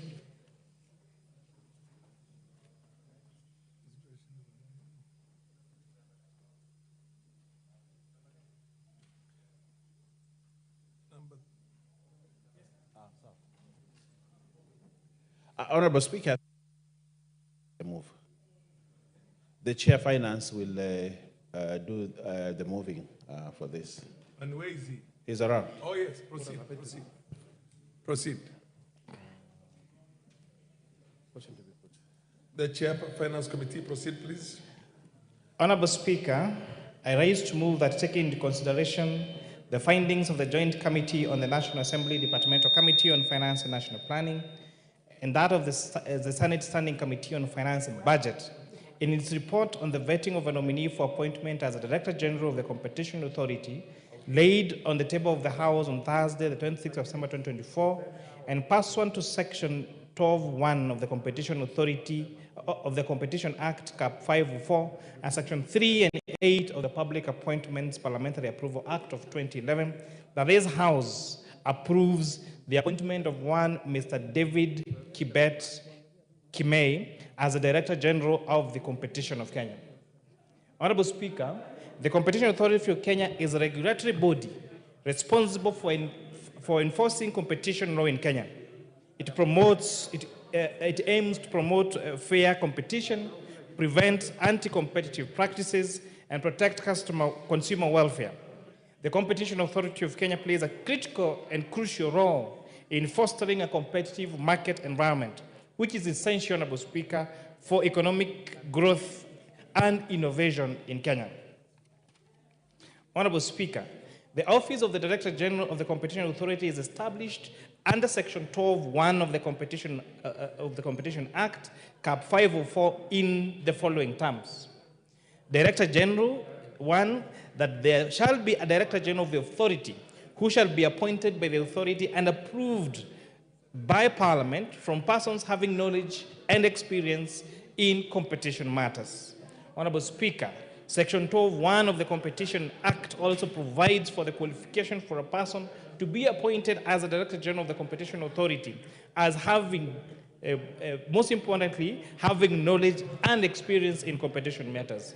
Honorable Speaker, the then acting Cabinet Secretary for the National Treasury and Economic Planning, in exercise of powers conferred to him by Section 12 of the Competition Act, Cap 504, nominated Mr. David Kibet Kimei as the Director General of the Competition Authority through a letter dated 6 August 2024. The message by His Excellency Musalia Mudavadi, the then acting cabinet secretary, was conveyed to the House by the Speaker of the National Assembly and the Speaker of the Senate.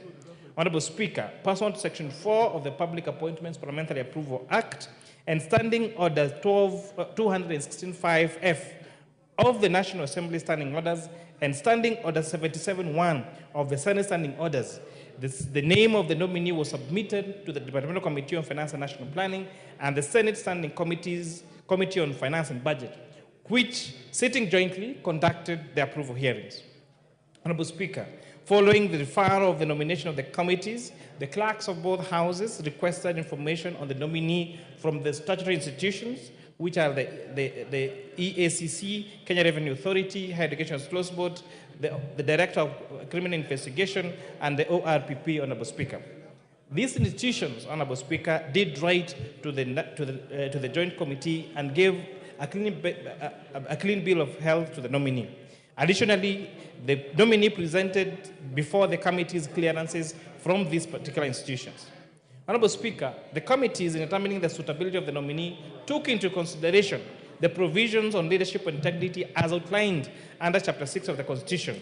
Also, the committees consider the nominee's academic qualifications, employment record and work experience, membership to relevant professional associations, public office, political activities and affiliations, potential conflict of interest, suitability to the position, tax compliance, and other thematic areas relevant to the duties and responsibilities of a Director General of the Competition Authority of the Great Republic of Kenya. Honorable Speaker, having considered the suitability of the candidate, the committees noted the following: that the nominee is a Kenyan citizen with no dual citizenship and therefore meets the requirement of Article 78(1) of the Constitution, and 2, that the nominee was cleared by all Chapter 6 agencies and thus meets the requirement of Chapter 6 of the Constitution on leadership and integrity, and 3, that the nominee possesses the relevant experience for the position of Director General for the Competition Authority of Kenya.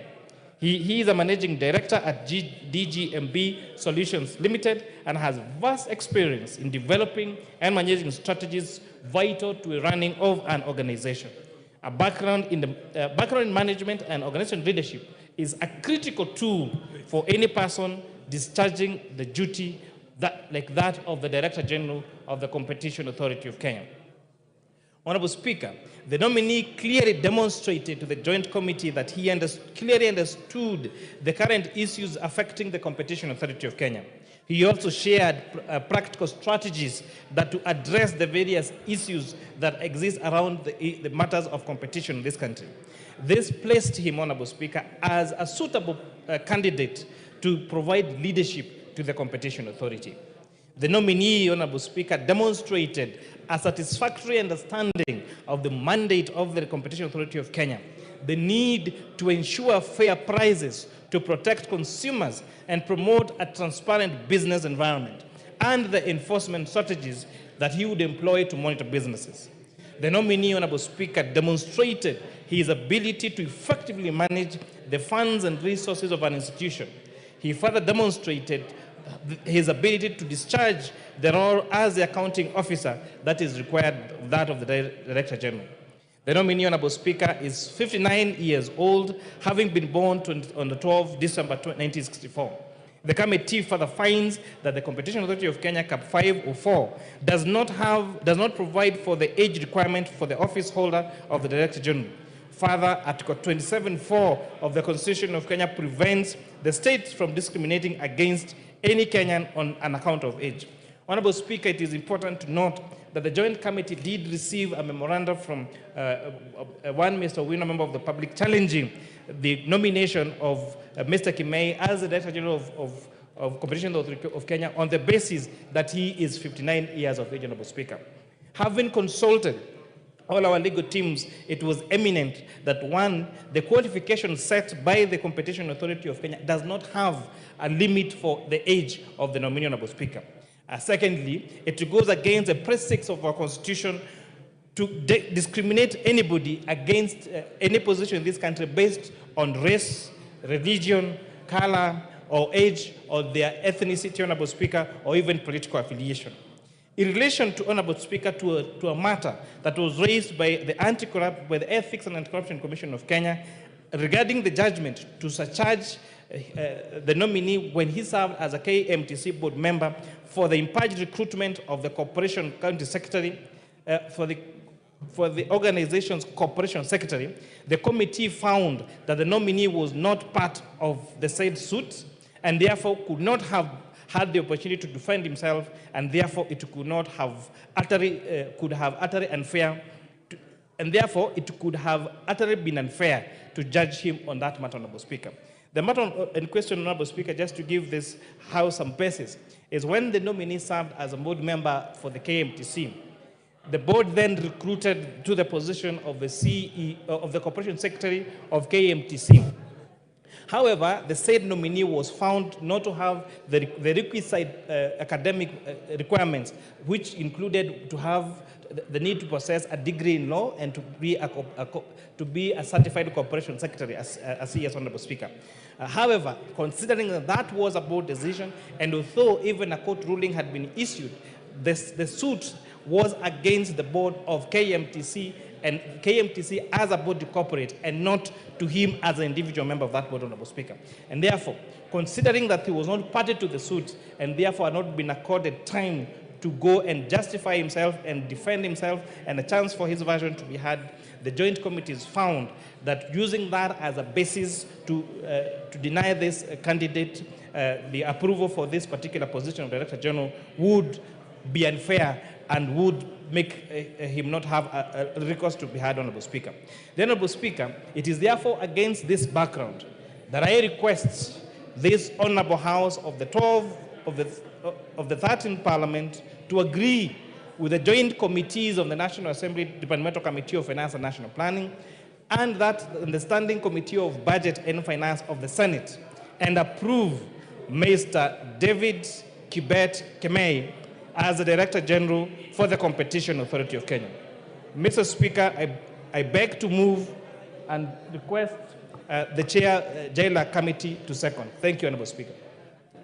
Honorable Murugara. Thank you very much, Mr. Speaker, sir. Mr. Speaker, let me begin by thanking the Committee on Finance for some work well done in vetting and approving the appointment of Mr. David Kibet Kemei. Without having to rehash exactly what the chairperson of the Finance Committee has submitted regarding this candidate, may I confirm that the candidate has immense experience in matters relating to competition, finance, and business. It is important to note that the Competition Authority of Kenya, the CAK, is actually under the Competition Act, Chapter 504 of the laws of Kenya, which is established specifically to ensure that the issues of competition in the country are dealt with in a manner that protects and promotes business in the country.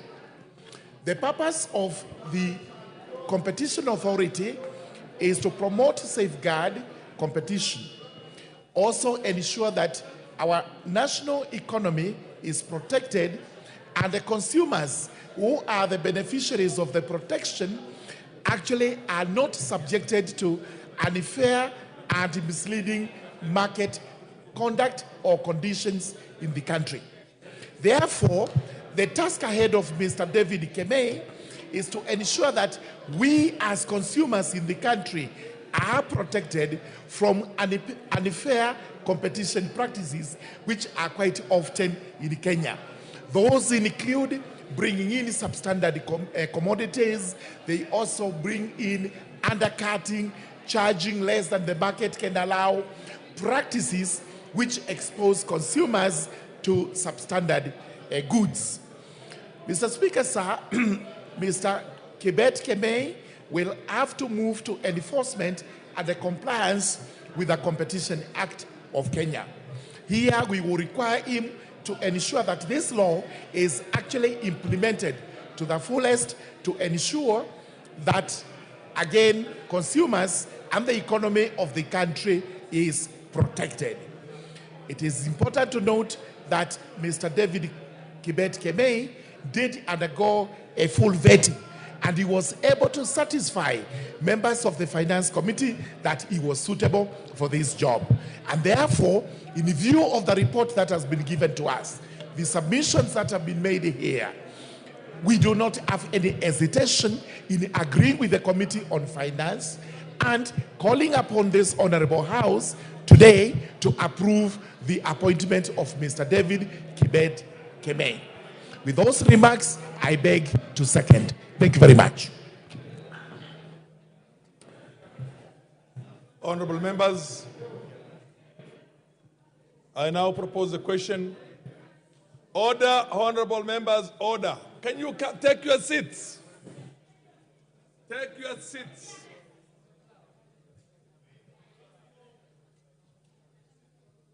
Honorable members,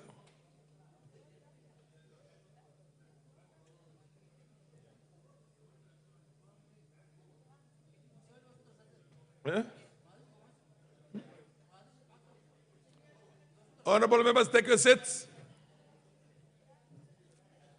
Order, honorable members. I now propose a question that, taking into consideration the findings of the Joint Committee of the National Assembly Departmental Committee on Finance and National Planning, and the Senate Standing Committee on Finance and Budget, in its report on the vetting of a nominee for appointment as the Director General of the Competition Authority, laid on the table of the House on Thursday, the 26th September 2024, and pursuant to Section 12(1) of the Competition Act, Cap 504, and Section 3 and 8 of the Public Appointment Parliamentary Approval Act of 2011, this House approves the appointment of Mr. David Kibet Kemei as the Director General of Competition Authority. Yes, the Honorable Bayer.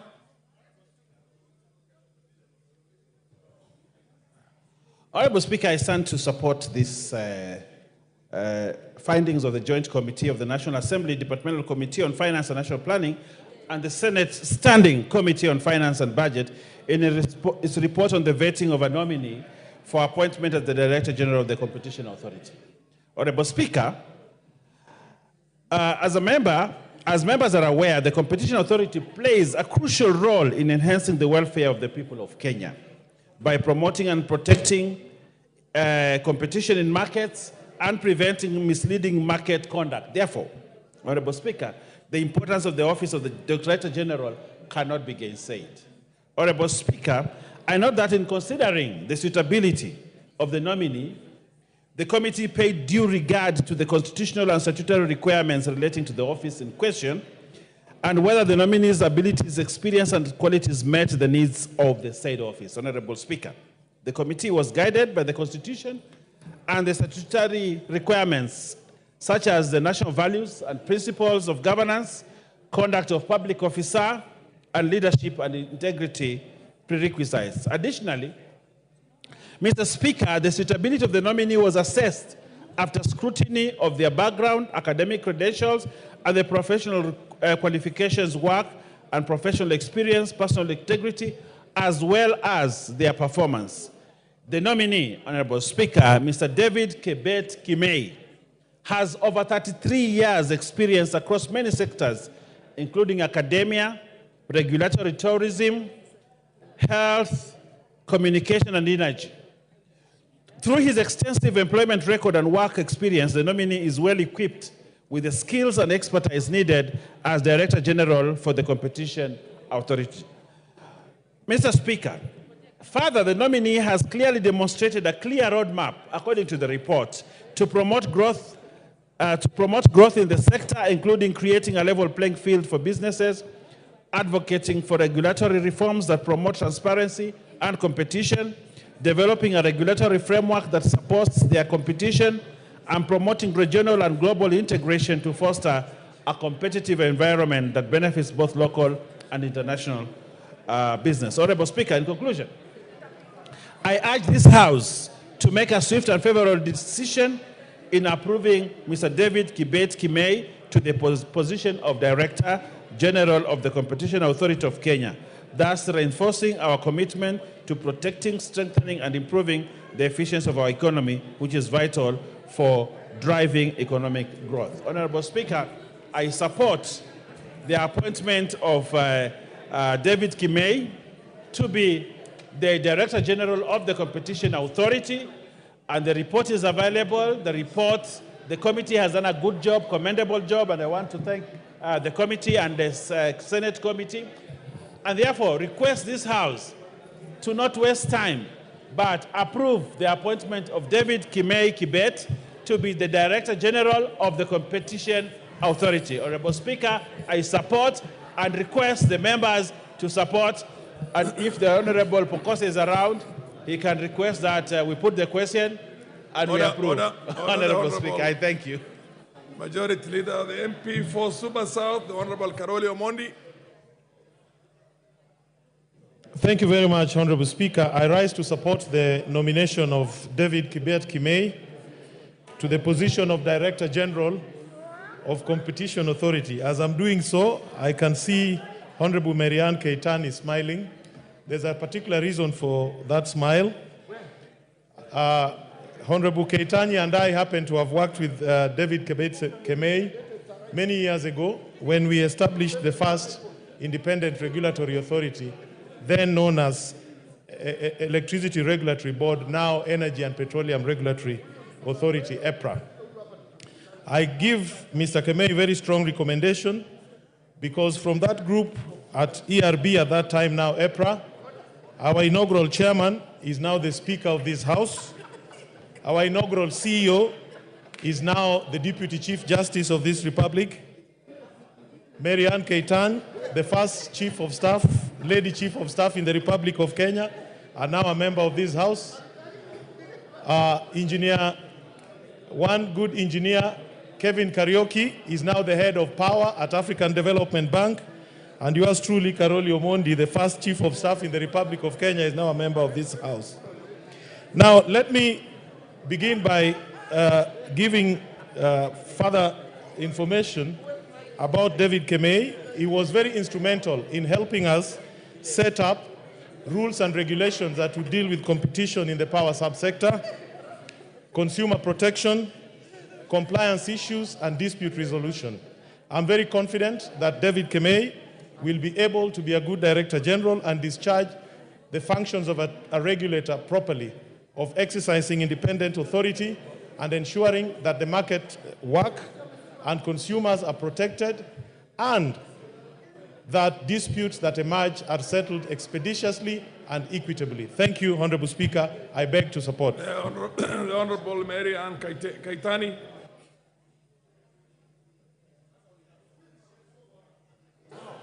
Thank you very much, Mr. Speaker.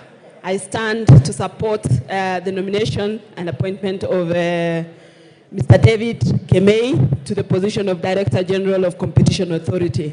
Mr. Speaker, just like has been said by my colleague, Honorable Karoli Omondi, we worked with David Kimei at one time in our lives, and the work, and I can actually vouch for his experience and his professionalism in the works he does.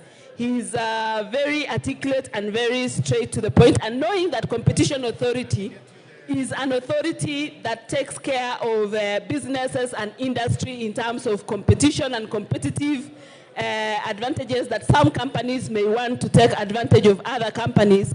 I think he comes in with the right skill and the right professionalism to be able to steer our industry and ensure that every industry or every person wanting to do business in Kenya gets the right forum or gets the right environment where competition is not curtailed. We know, for example, that there are businesses in this country that want to take advantage of others and make lots of profits and huge profits. And I know that David Kimei will be able to perform that duty, and I know that he is qualified and has the professional skill and is actually professional in everything that he does. I therefore stand to support. Thank you, Mr. Speaker. MP for Kikuyu and Majority Leader Kimani Ichung'wah. Thank you, Honorable Speaker, and I rise to support the appointment, or rather the nomination and appointment of David to the position of the Director General of the Competition Authority of Kenya. Honorable Speaker, even as I support his nomination from his vast experience as a good professional who can deliver on the mandate having been vetted by the Finance and National Planning Committee, I must take this opportunity, Honorable Speaker, to speak to David and tell him that he's taking office in a very crucial authority in our country. Honorable Speaker, the Competition Authority has been moribund since its formation. And I want to hope and pray that David Kemei is a man who will make this authority have teeth to bite. Because, Honorable Speaker, we're in a country where corporates like Safaricom want to operate like a monopoly, and they do not desire to have competition from anybody, Honorable Speaker. Honorable Speaker, I was shocked the other day when there was a lot of debate online and across the country from a letter that was done by Safaricom to the Communications Authority on the rollout of Starlink satellite technology in Kenya. Honorable Speaker, as much as Safaricom may have a point in terms of the national security issues and issues touching on traceability of the gadgets and where they are and for what purpose they are being used, but we see corporates like Safaricom and others, Honorable Speaker, who take advantage of their dominance in the market to kill competition in the country. And any economy without competition, Honorable Speaker, people will be taken advantage of. Honorable Speaker, if you look at the case of Starlink, Kenyans today are paying an average of 1,300 per month for data that is quick, is very fast, is easy to access, and you can access it from any corner of the country, irrespective of whether there's a base station or not. Why would anybody, Honorable Speaker, want to derail Kenyans from accessing such technology? Simply because you have invested over the years in base stations. If you have been slow in advancing your technology with changing times in the world, Honorable Speaker, it is not the problem of Kenyans. And this is where the Competition Authority must come in and step in and ensure that no corporate in this country and nobody is able to deny Kenyans the right of choice, because that is all competition about. Competition is about the right to choice. Kenyans must be able to choose, even with Kenya Power and Lighting Company. We must be able to choose whether we want power connected to our homes by KPLC or by another competitor, Honorable Speaker, who can distribute power from the national grid. It cannot be that since for the last 60 years, we have depended on KPLC, and in this day and age where people are even, Honorable Speaker, I saw something online, I think it was in India or Bangladesh, where people are using solar lighting and creating a grid in a village by interconnecting their own solar panels across their village. That is the beauty of technology that we must harness to ensure that we leverage on the innovations of our young people in this country, Honorable Speaker, to make sure that there is competitive trade in our economy, to ensure that at the end of the day, the ordinary Kenyan is able to access either services or products at the cheapest possible cost, whether it is data, whether it is airtime, Honorable Speaker. And as much as I don't like Elon Musk, Honorable Speaker, I saw him promising us that with time we'll be able to make emergency calls for free by converting our cell phones to satellite phones. This is the kind of innovation and technology we want, so that I do not have to pay 3 shillings per minute for airtime that could be free, for heaven's sake. Honorable Speaker, I support this nomination, but I want to ask Mr. David Kemei to make sure that the Competition Authority has teeth to bite and ensure Kenyans get value for their money, and the industry, all industries are competitive. With that, I support. The MP for Wajir North, the Honorable Sene. Sene, are you in the House? Because I see your name here. Mr. Speaker, thank you. I have no problem with the nominee offered the opposition as the Director General. David Kibet Kimei is qualified and competent to do the job. However, Mr. Speaker, I have serious concerns on how opportunities are being shared in this country.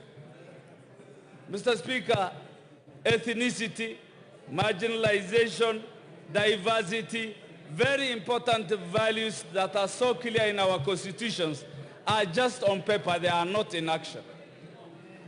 Opportunities has become the preserve of only the major tribes in this country. Mr. Speaker, I'm not a flower girl to sit in this house to always approve names for only few communities, Mr. Speaker. Kenya belongs to 47 tribes. 47 tribes. Day in, day out, we are approving names. I ask, are other Kenyans not competent? Are they not qualified? I'm reminded of the predecessor of this gentleman, David Kibet. One Dr. Adano has been acting for 21 months. 21 months in the same position. That begs many questions. There were so many irregularities in the recruitment of officers in the same office. So my concern, in as much as I approve the appointment of Kibet, Kenya doesn't belong to 2 to 3 or 4 tribes. Kenya belongs to 47 tribes. I don't know when an Ajuran, which is a tribe also in this country, a nominee from that community shall come to the floor of this house and we approve one from that community. There is the monopoly of only appointing people from few tribes. Kenya is one and our unity is manifest in the 47 communities or tribes, Mr. Speaker. In as much as I approve the nominee, I beg for regional balance. I beg for equity. I beg that all Kenyans are treated equally. I beg that Somali is not an ethnic, it's an ethnicity but not a tribe. That the Somali community is a nation of tribes. And many a times we are shrouded and we are being concealed in that name. So my concern is, let Kibet be approved. But let Kenya belong to 47 tribes, not in name but by action.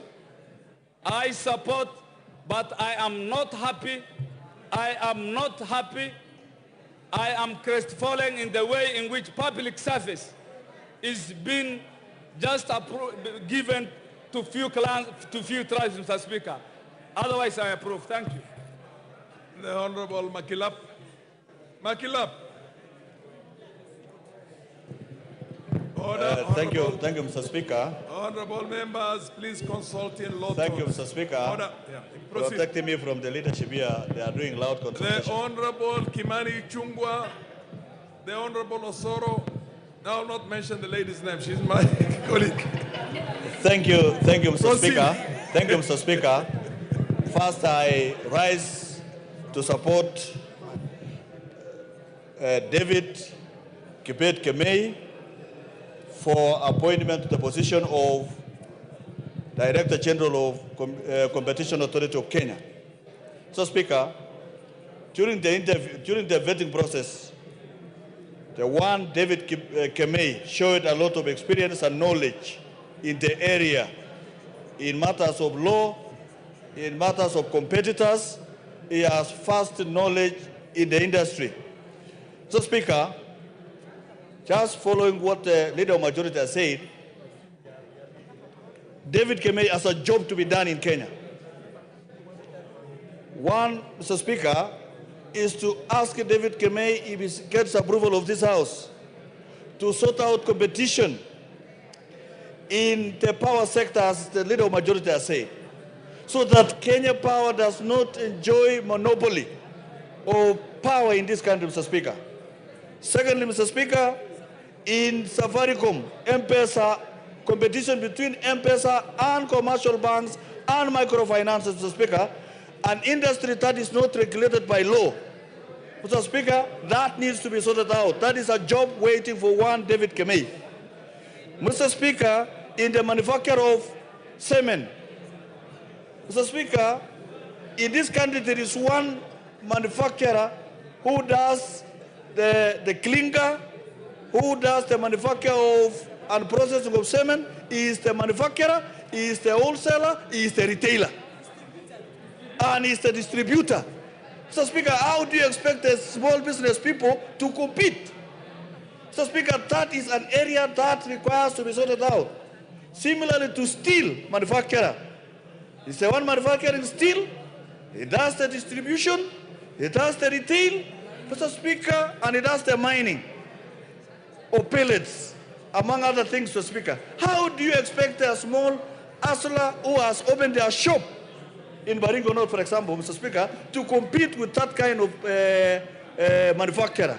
So, Mr. Speaker, this is an industry that requires a man of caliber of David Kibet to be able to sort out the things that are affecting that particular industry, Mr. Speaker, including taxes, Mr. Speaker. A situation where tax regime... Honorable members, order. I can understand... Order.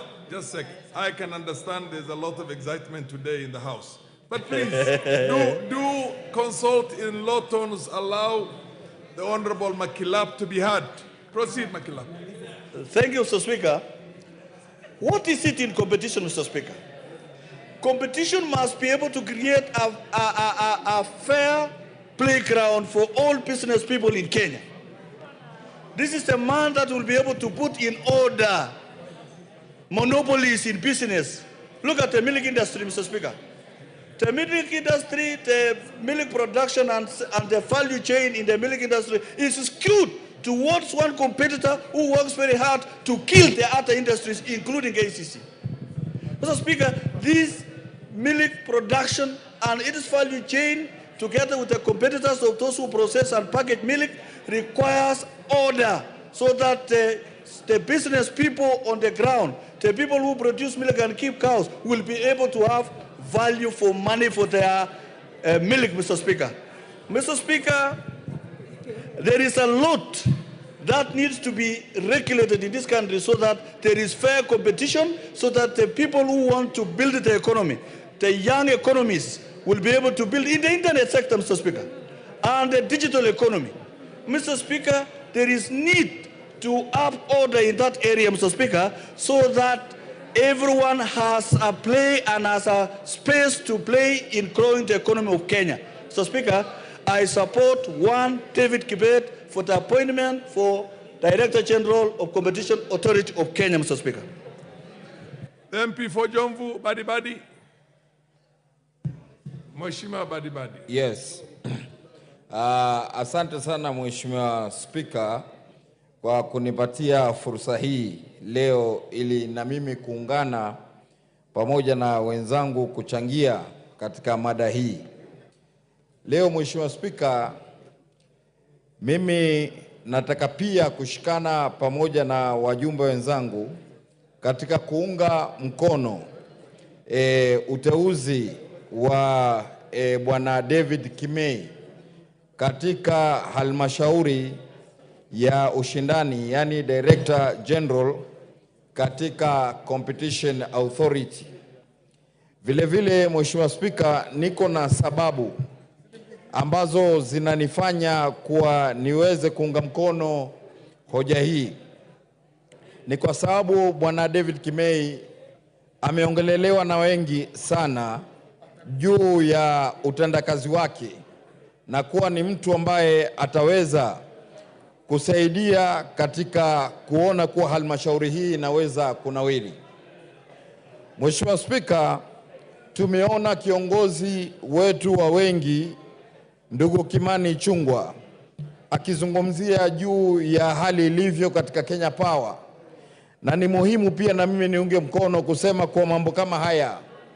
Ni muhimu kuona kuwa mtu mwananchi anaweza kujichagulia, lakini hali ilivyo mwananchi anawekwa katika hali kuwa hana budi, lazima awe ataweza kutumia moto wa Kenya Power. Vile vile Mheshimiwa Speaker, nataka kumwambia Bwana David Kimei ya kwa kuwa hii kazi yake ni ngumu sana na lazima ajitolee na serikali impe nguvu ya kuona kuwa namna gani wale mabwenyenye ambao watakuwa wakitaka kuzuia ili waweze kumonopolize biashara, kuona kuwa ameweka ushindani wa kila moja. Mheshimiwa Spika, nikisema hivyo ni kumaanisha kuna uwekezaji wa nafaka, yani grain handling, ambao kuna makampuni pia, Mheshimiwa Spika, wanataka kujitolea kuona kuwa kule Mombasa washindane pamoja na wengine ili wafanye biashara ile, lakini wanaekewa vikwazo vingi katika kuona kuwa wanaweza na wao kuingia katika uwanja wa ushindani ili kufanya mambo yale. Kijana mmoja mkurugenzi mdogo sana pale anaitwa Mohamed D, ambaye yeye aling'ang'ana pande ya mambo ya documentation na mengine mingi kuona kuwa ili aweze katika hiyo kampuni ishindane na wale mabwenyenye wengine. Mheshimiwa Spika, hatuwezi kuenuka ikiwa tutaacha wale mabwenyenye peke yao wenye nguvu wafanye biashara. Kwa hivyo mimi nasema ni muhimu huyu bwana David Kimei aone kuwa tukimpelekea maneno pia kumwambia awe ataweza kuwasikiza ili aweze kufungua mlango wa ushindani wa kibiashara na mambo mengine katika watu wetu. Vile vile leo tuna hasara, Mheshimiwa Spika, imepatikana mafuta kule Turkana, ambapo kwa zamani sisi pale Mombasa kwetu kulikuwa na refinery pale Changamwe. Hivi sasa imefungwa, hakuna ushindani ambao unaweza kuendelea. Mafuta haya yanapatikana, yanachukuliwa pelekwa nchi za nje, wanafanyiwa na yanakuwa refined, kisha tunarudishwa tunauziwa. Kwa hivyo hiyo kwa Kiswahili nasema ni goji kirba, kirba goji. Yani sisi tuna mafuta tutoe nje tufanywe refining alafu kisha turudishwe. Hii kampuni ya refinery lazima ifufuliwe na serikali ili iweze kushindana na wale Waarabu wengine pale katika nchi za nje na kutupa kazi katika watu wetu ambao walikuwa wanafanya katika refinery ile. Leo Mheshimiwa Spika, watu wengi wamefutwa kazi. Watu wengi wameenda kutafuta kazi katika nchi za nje. Mdogo wa mamangu mwenyewe, bwanake alikuwa anaitwa Kibwana, anafanya refinery. Kwa experience yake baada ya refinery kufungwa, leo ameenda kufanya kazi Qatar katika nchi za nje kusaidia watu wengine, na hali hii miradi ikiweza kufunguliwa wanaweza kuleta ushindani na watu wetu kufanya kazi hapa. Kwa hivyo Mheshimiwa Spika, nashukuru sana na nampongeza David Kimei. Asante sana. Madam Ngelechei, the MP for Elgeyo Marakwet, followed by akifuatwa na Mheshimiwa Mazamzam. Thank you so much, Mr. Speaker, for giving me this opportunity. And Mr. Speaker, I want to contribute to the appointment of Mr. Kimei. I know David Kimei personally as a person, and he is someone, a very hardworking person, who has actually steered a very successful DGMB Solutions Limited, and has proven to be somebody who can take an organization from one level to another. And that is the experience that we need in the public service nowadays, Mr. Speaker, because many a times we fail, not because we don't have the right people with the right knowledge, but experience is the best way we can handle this noble organization. Last, Mr. Speaker, Kimei is also somebody who is known to be very transparent, very honest. This is somebody who you can depend upon, and this is somebody who you can guarantee that can discharge his duties without fear and favor. I therefore support the committee, Mr. Speaker, on the issue of David Kimei. Thank you, Mr. Speaker. Mheshimiwa Zamzam. Asante sana Mheshimiwa Speaker. Kwanza kabla sijaendelea niweze kuelezea wale ambao wanashughulika na IT ama pale juu wasiweze kutoa mazungumzo yangu, manake tumeingia bunge tuzungumze, watu wetu wanaangalia. Mheshimiwa Speaker, Mheshimiwa Speaker, nichukue fursa hii niweze kumshukuru na kumpongeza ndugu yetu David Kimei kwa kuteuliwa katika halmashauri hii Mheshimiwa Spika. Mheshimiwa Spika, ni mtu ambaye amekuwa, David Kemei amekuwa ni mtu mwenye mujitama ambao wa kueleweka, ni mtu ambaye amejiweka katika hadhi ambayo inatakiwa kuwekwa katika halmashauri hii Mheshimiwa Spika. Mheshimiwa Spika, nikiweza kupigia upatu ndugu yangu Mheshimiwa Badi, naweza kusema hivi Mheshimiwa Spika. Halmashauri nyingi Mheshimiwa Spika, unapata kama alivyozungumza wana ile mambo ya kufanya biashara mtu mmoja, yani monopoly. Yeye mtu mmoja ndio anataka kufanya biashara peke yake Mheshimiwa Spika.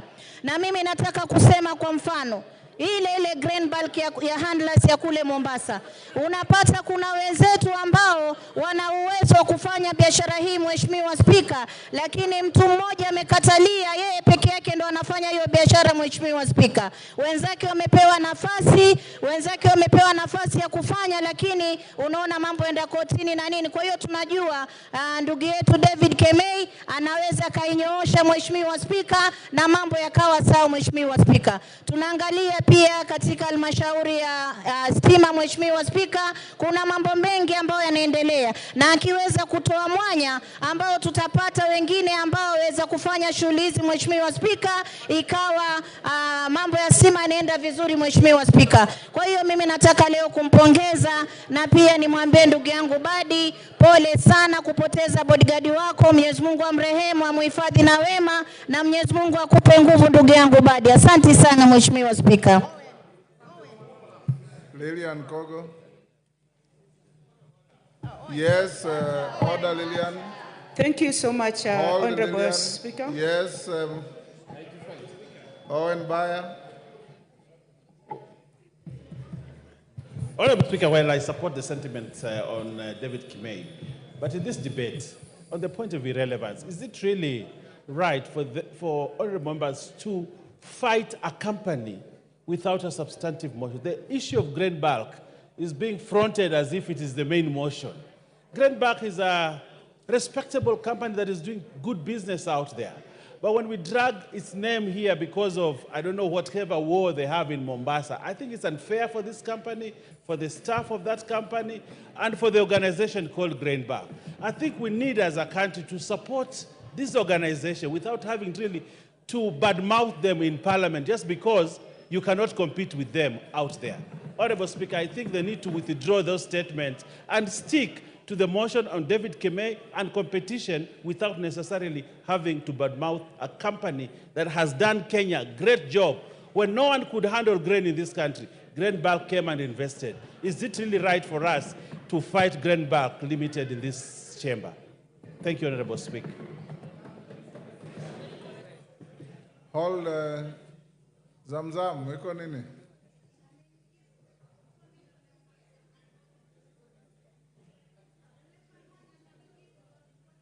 Hapana. Asante Mheshimiwa Spika.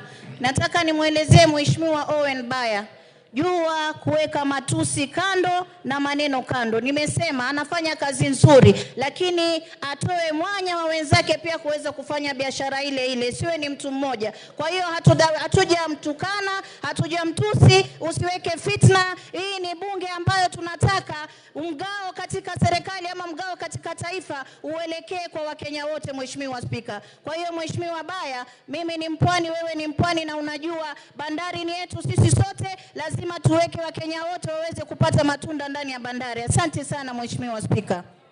Lilian Kogo.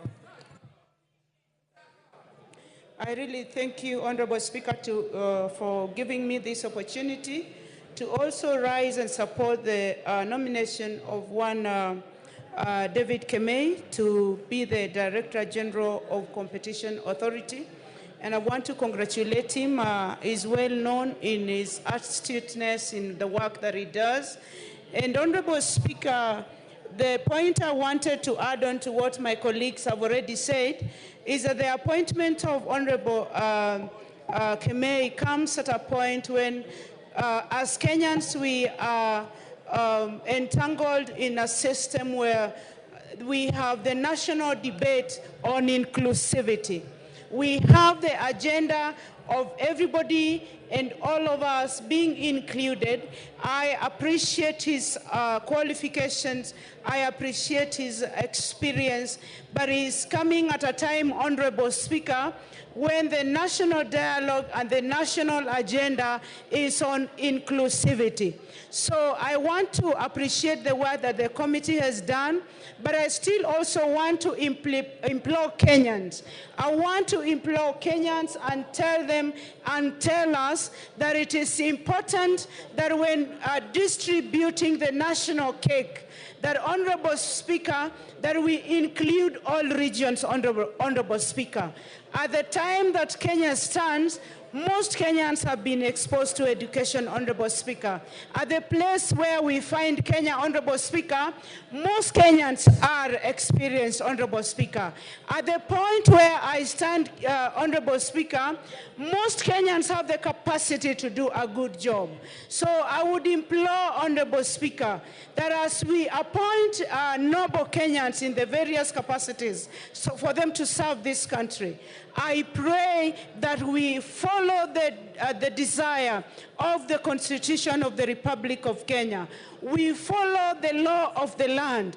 We follow the ultimate Bible of the law of Kenya, that we include all Kenyans, Honorable Speaker. I have nothing personal against David.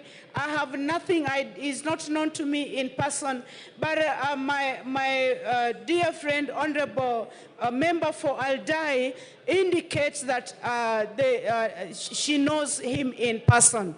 And I hold her in very high regard. And for that particular reason, I'm going to give the DG marks. This is what I'm saying, Honorable Speaker, that as much as we want to do this, we need to now start getting it right. That even the motion that is still, that is pending before this House, that you are here to give your direction and wisdom. I know, Honorable Speaker, that people will still question why it is only one particular community, Honorable Speaker, that would qualify for certain jobs. I have nothing personal against my dear brother, but I pray, Honorable Speaker, that we give each other equal opportunity, we balance all the state corporations, and as he goes to work, do the work, implement the Act of Competition Authority. I pray that he does it with the diligence and the decorum that is expected of him. A time has come that he has to go and just clip certain companies in this country. Honorable Speaker, you would find a certain company, you buy data with them. When you buy data of 1,000, by morning that data is finished. You buy data of 3,000, by morning that same data is finished. Even if you are not using your phone, your data just disappears. So I'm wishing my brother well, and I pray that he serves Kenyans with the diligence and the respect that Kenyans deserve. I thank you, Honorable Speaker. Yes, member for... Yes, Mr. Speaker, thank you very much. I'm standing on order 95. I feel that this matter has been extensively deliberated upon, and Mr. Speaker, I'm requesting you to call the mover to reply. Thank you, Mr. Speaker. Is that the mood of the House? I'll put the question, which is that the mover be called upon to reply. As many as of that opinion say aye. Aye. Will those of the contrary opinion say nay? The ayes have it. Mover. Honorable Speaker, I want to thank this Honorable House for the great, robust debate that you've had on this candidate, Honorable Speaker. And because I'm sure that the candidate is listening, and if this House approves his candidature for the Director General of the Competition Authority of Kenya, I hope he's going to take into consideration the concerns of this House, which is ensuring there is a robust competition in this Republic, which is to ensure that we stop these monopolies in this country, Honorable Speaker. Because monopolies have been shown by research to cause many problems, whether it is substandard products in the market, whether it is price manipulation, Honorable Speaker, whether it is hindering the growth of small and medium-term enterprises, Honorable Speaker, whether it is the abuse of the market, whether it is prevention of economic efficiency, Honorable Speaker, or even preventing concentration of economic power to a few people, Honorable Speaker, or a few institutions, Honorable Speaker. So we hope that the DG designate will stamp his authority and ensure that there is compliance to competition, that every Kenyan, every business is given a right and time and the required support by this administration to make sure that they can avail their products in the market. Because that way, we ensure Kenyans have access to fairly competitively priced products, good quality, prevent dominance, and give a chance to everyone to shine in whichever industry that Honorable Speaker they seek to thrive in, Honorable Speaker. I don't know whether, Honorable Speaker, I'm allowed to donate part of the remaining minutes to CPA RUTO, a member of the committee. No minutes remaining. Thank you, Honorable Speaker. In the future, if you want to donate any minute, you do so before you reply. Well, get it, Honorable Speaker. The moment you reply is closure. Well, get it, Honorable Speaker. Only that, I beg to reply. Thank you, Honorable Kimani.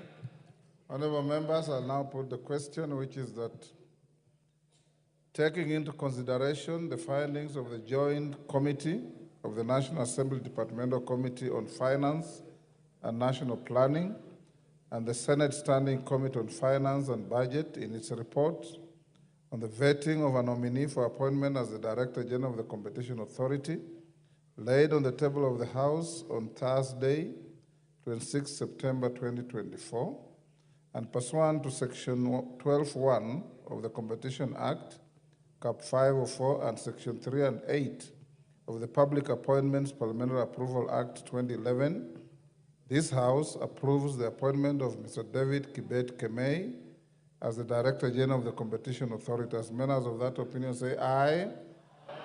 Will those of the contrary opinion say nay? The ayes have it.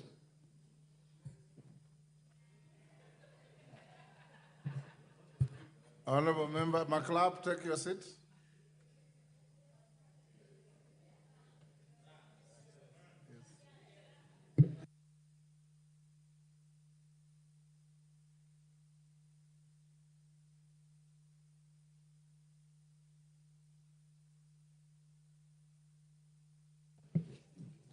Honorable members, Caroli, take your seat.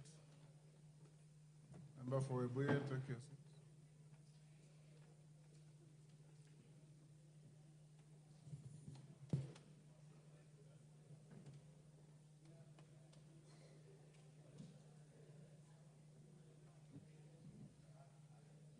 Honorable members, I have a further communication on the consideration of the special motion for the removal from office by impeachment of His Excellency Rigathi Gachagua as Deputy President of the Republic of Kenya. Honorable members, you recall that earlier this afternoon at the commencement of this sitting, I notified the House of receipt of a notice of special motion by the member for Kibwezi West constituency, the Honorable Ekomas Mwengi Mutuse, OGW, MP, seeking the removal from office by impeachment of His Excellency Rigathi Gachagua, EGH, as the Deputy President of the Republic of Kenya. You may further recall that after the notice of the special motion was given by the member, several members rose in their places and raised a number of procedural concerns for my guidance.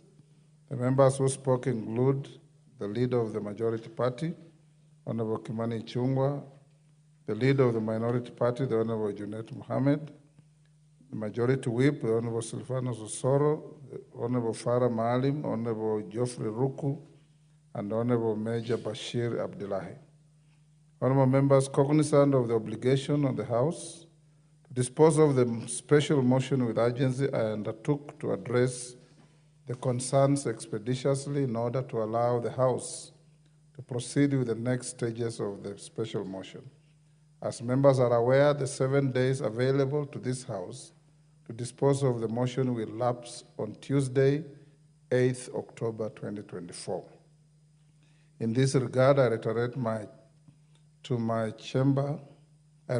my chamber to apply my mind to the issues and also convened a meeting of the House Business Committee For purposes of deliberating on the next steps to be taken with regard to the special motion and the procedural concerns raised in the House. Honorable members, I have summarized the issues raised by members as follows. 1, calculation of the number of members required to meet the voting threshold that apply to the impeachment of a deputy president. 2, whether the House shall conduct public participation in its consideration of the motion, and if so, the modalities of such an exercise. 3, the right of the deputy president to be afforded an opportunity to be heard. And 4, security arrangements for members of parliament.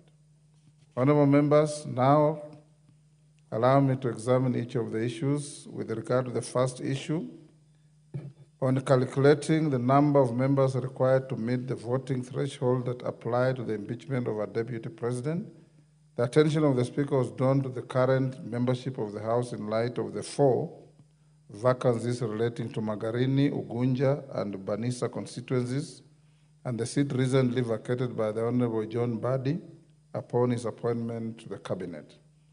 The query around this issue sought guidance on whether calculating the voting threshold prescribed in Article 145 of the Constitution would take into account the vacancies and the existing 345 members of the House. I wish to refer the House to the express provisions of Article 145, 1 and 2 of the Constitution, which provide clear guidance on this issue. The articles provide, and I quote, a member of the National Assembly, supported by at least a third of all the members, may move a motion for the impeachment of the President. On the ground of gross violation of a provision of this Constitution or any other law, where there are serious reasons for believing that the President has committed a crime under national or international law, or C, for gross misconduct. 2, if a motion under Clause 1 is supported by at least 2/3 of all the members of the National Assembly, the Speaker shall inform the Speaker of the Senate of that resolution within 2 days. The President shall continue to perform the functions of the office pending the outcome of the proceedings required by this article. Members will note the instructive words in both provisions subject the prescribed threshold to all the members, to the extent that no reference is made to existing members. The thresholds can only be applied to the membership of the National Assembly that is prescribed under Article 97 of the Constitution. In this regard, a member who proposes a motion for the impeachment of a president or deputy president must be supported by at least 1/3 of the 349 members of the House, being 117 members. By extension, for the House to pass a resolution on a motion for the impeachment of a president or deputy president, the motion must be supported by at least 2/3 of the 349 members of the House, being 233 members. A related issue raised with respect to the first issue was whether the validity of the proceedings of the House would be affected in light of the 4 vacant seats. Notably, Article 124(3) of the Constitution provides that the proceedings of a House of Parliament are not invalid merely on account of a vacancy in its membership. That settles the issue. Honorable members, the second issue was on the conduct of public participation. In consideration of the special motion and the modalities of such an exercise, at the very outset, permit me to note that it would be absurd for any person to imagine that a motion such as the one present before the House may be concluded without the participation of the public. Honorable members, Article 1182 of the Constitution categorically enjoins Parliament to facilitate public participation and involvement in the legislative and other business of Parliament and its committees.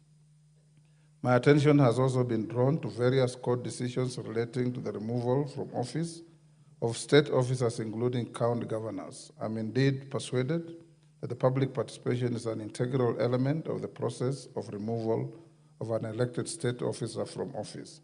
Having reiterated the centrality of public participation in the process, how then shall the public participate in the consideration of the special motion?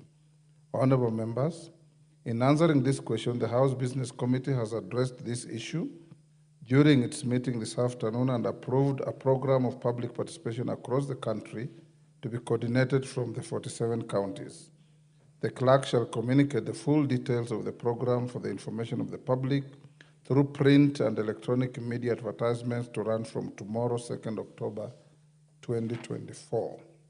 Honorable members, with regard to the administrative arrangements to facilitate public participation, the House Business Committee also resolved on the following modalities. 1, that the public participation will be undertaken on Friday, 4th October 2024.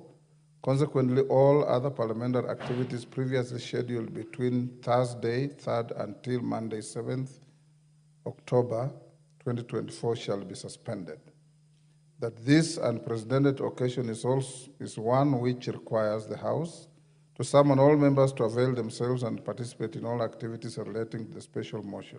Further, Standing Order 68 provides that a motion for the removal of a person from office takes precedence over all other businesses on the order paper. Consequently, the consideration of the special motion shall have priority over all activities in the House, whether domestic or foreign.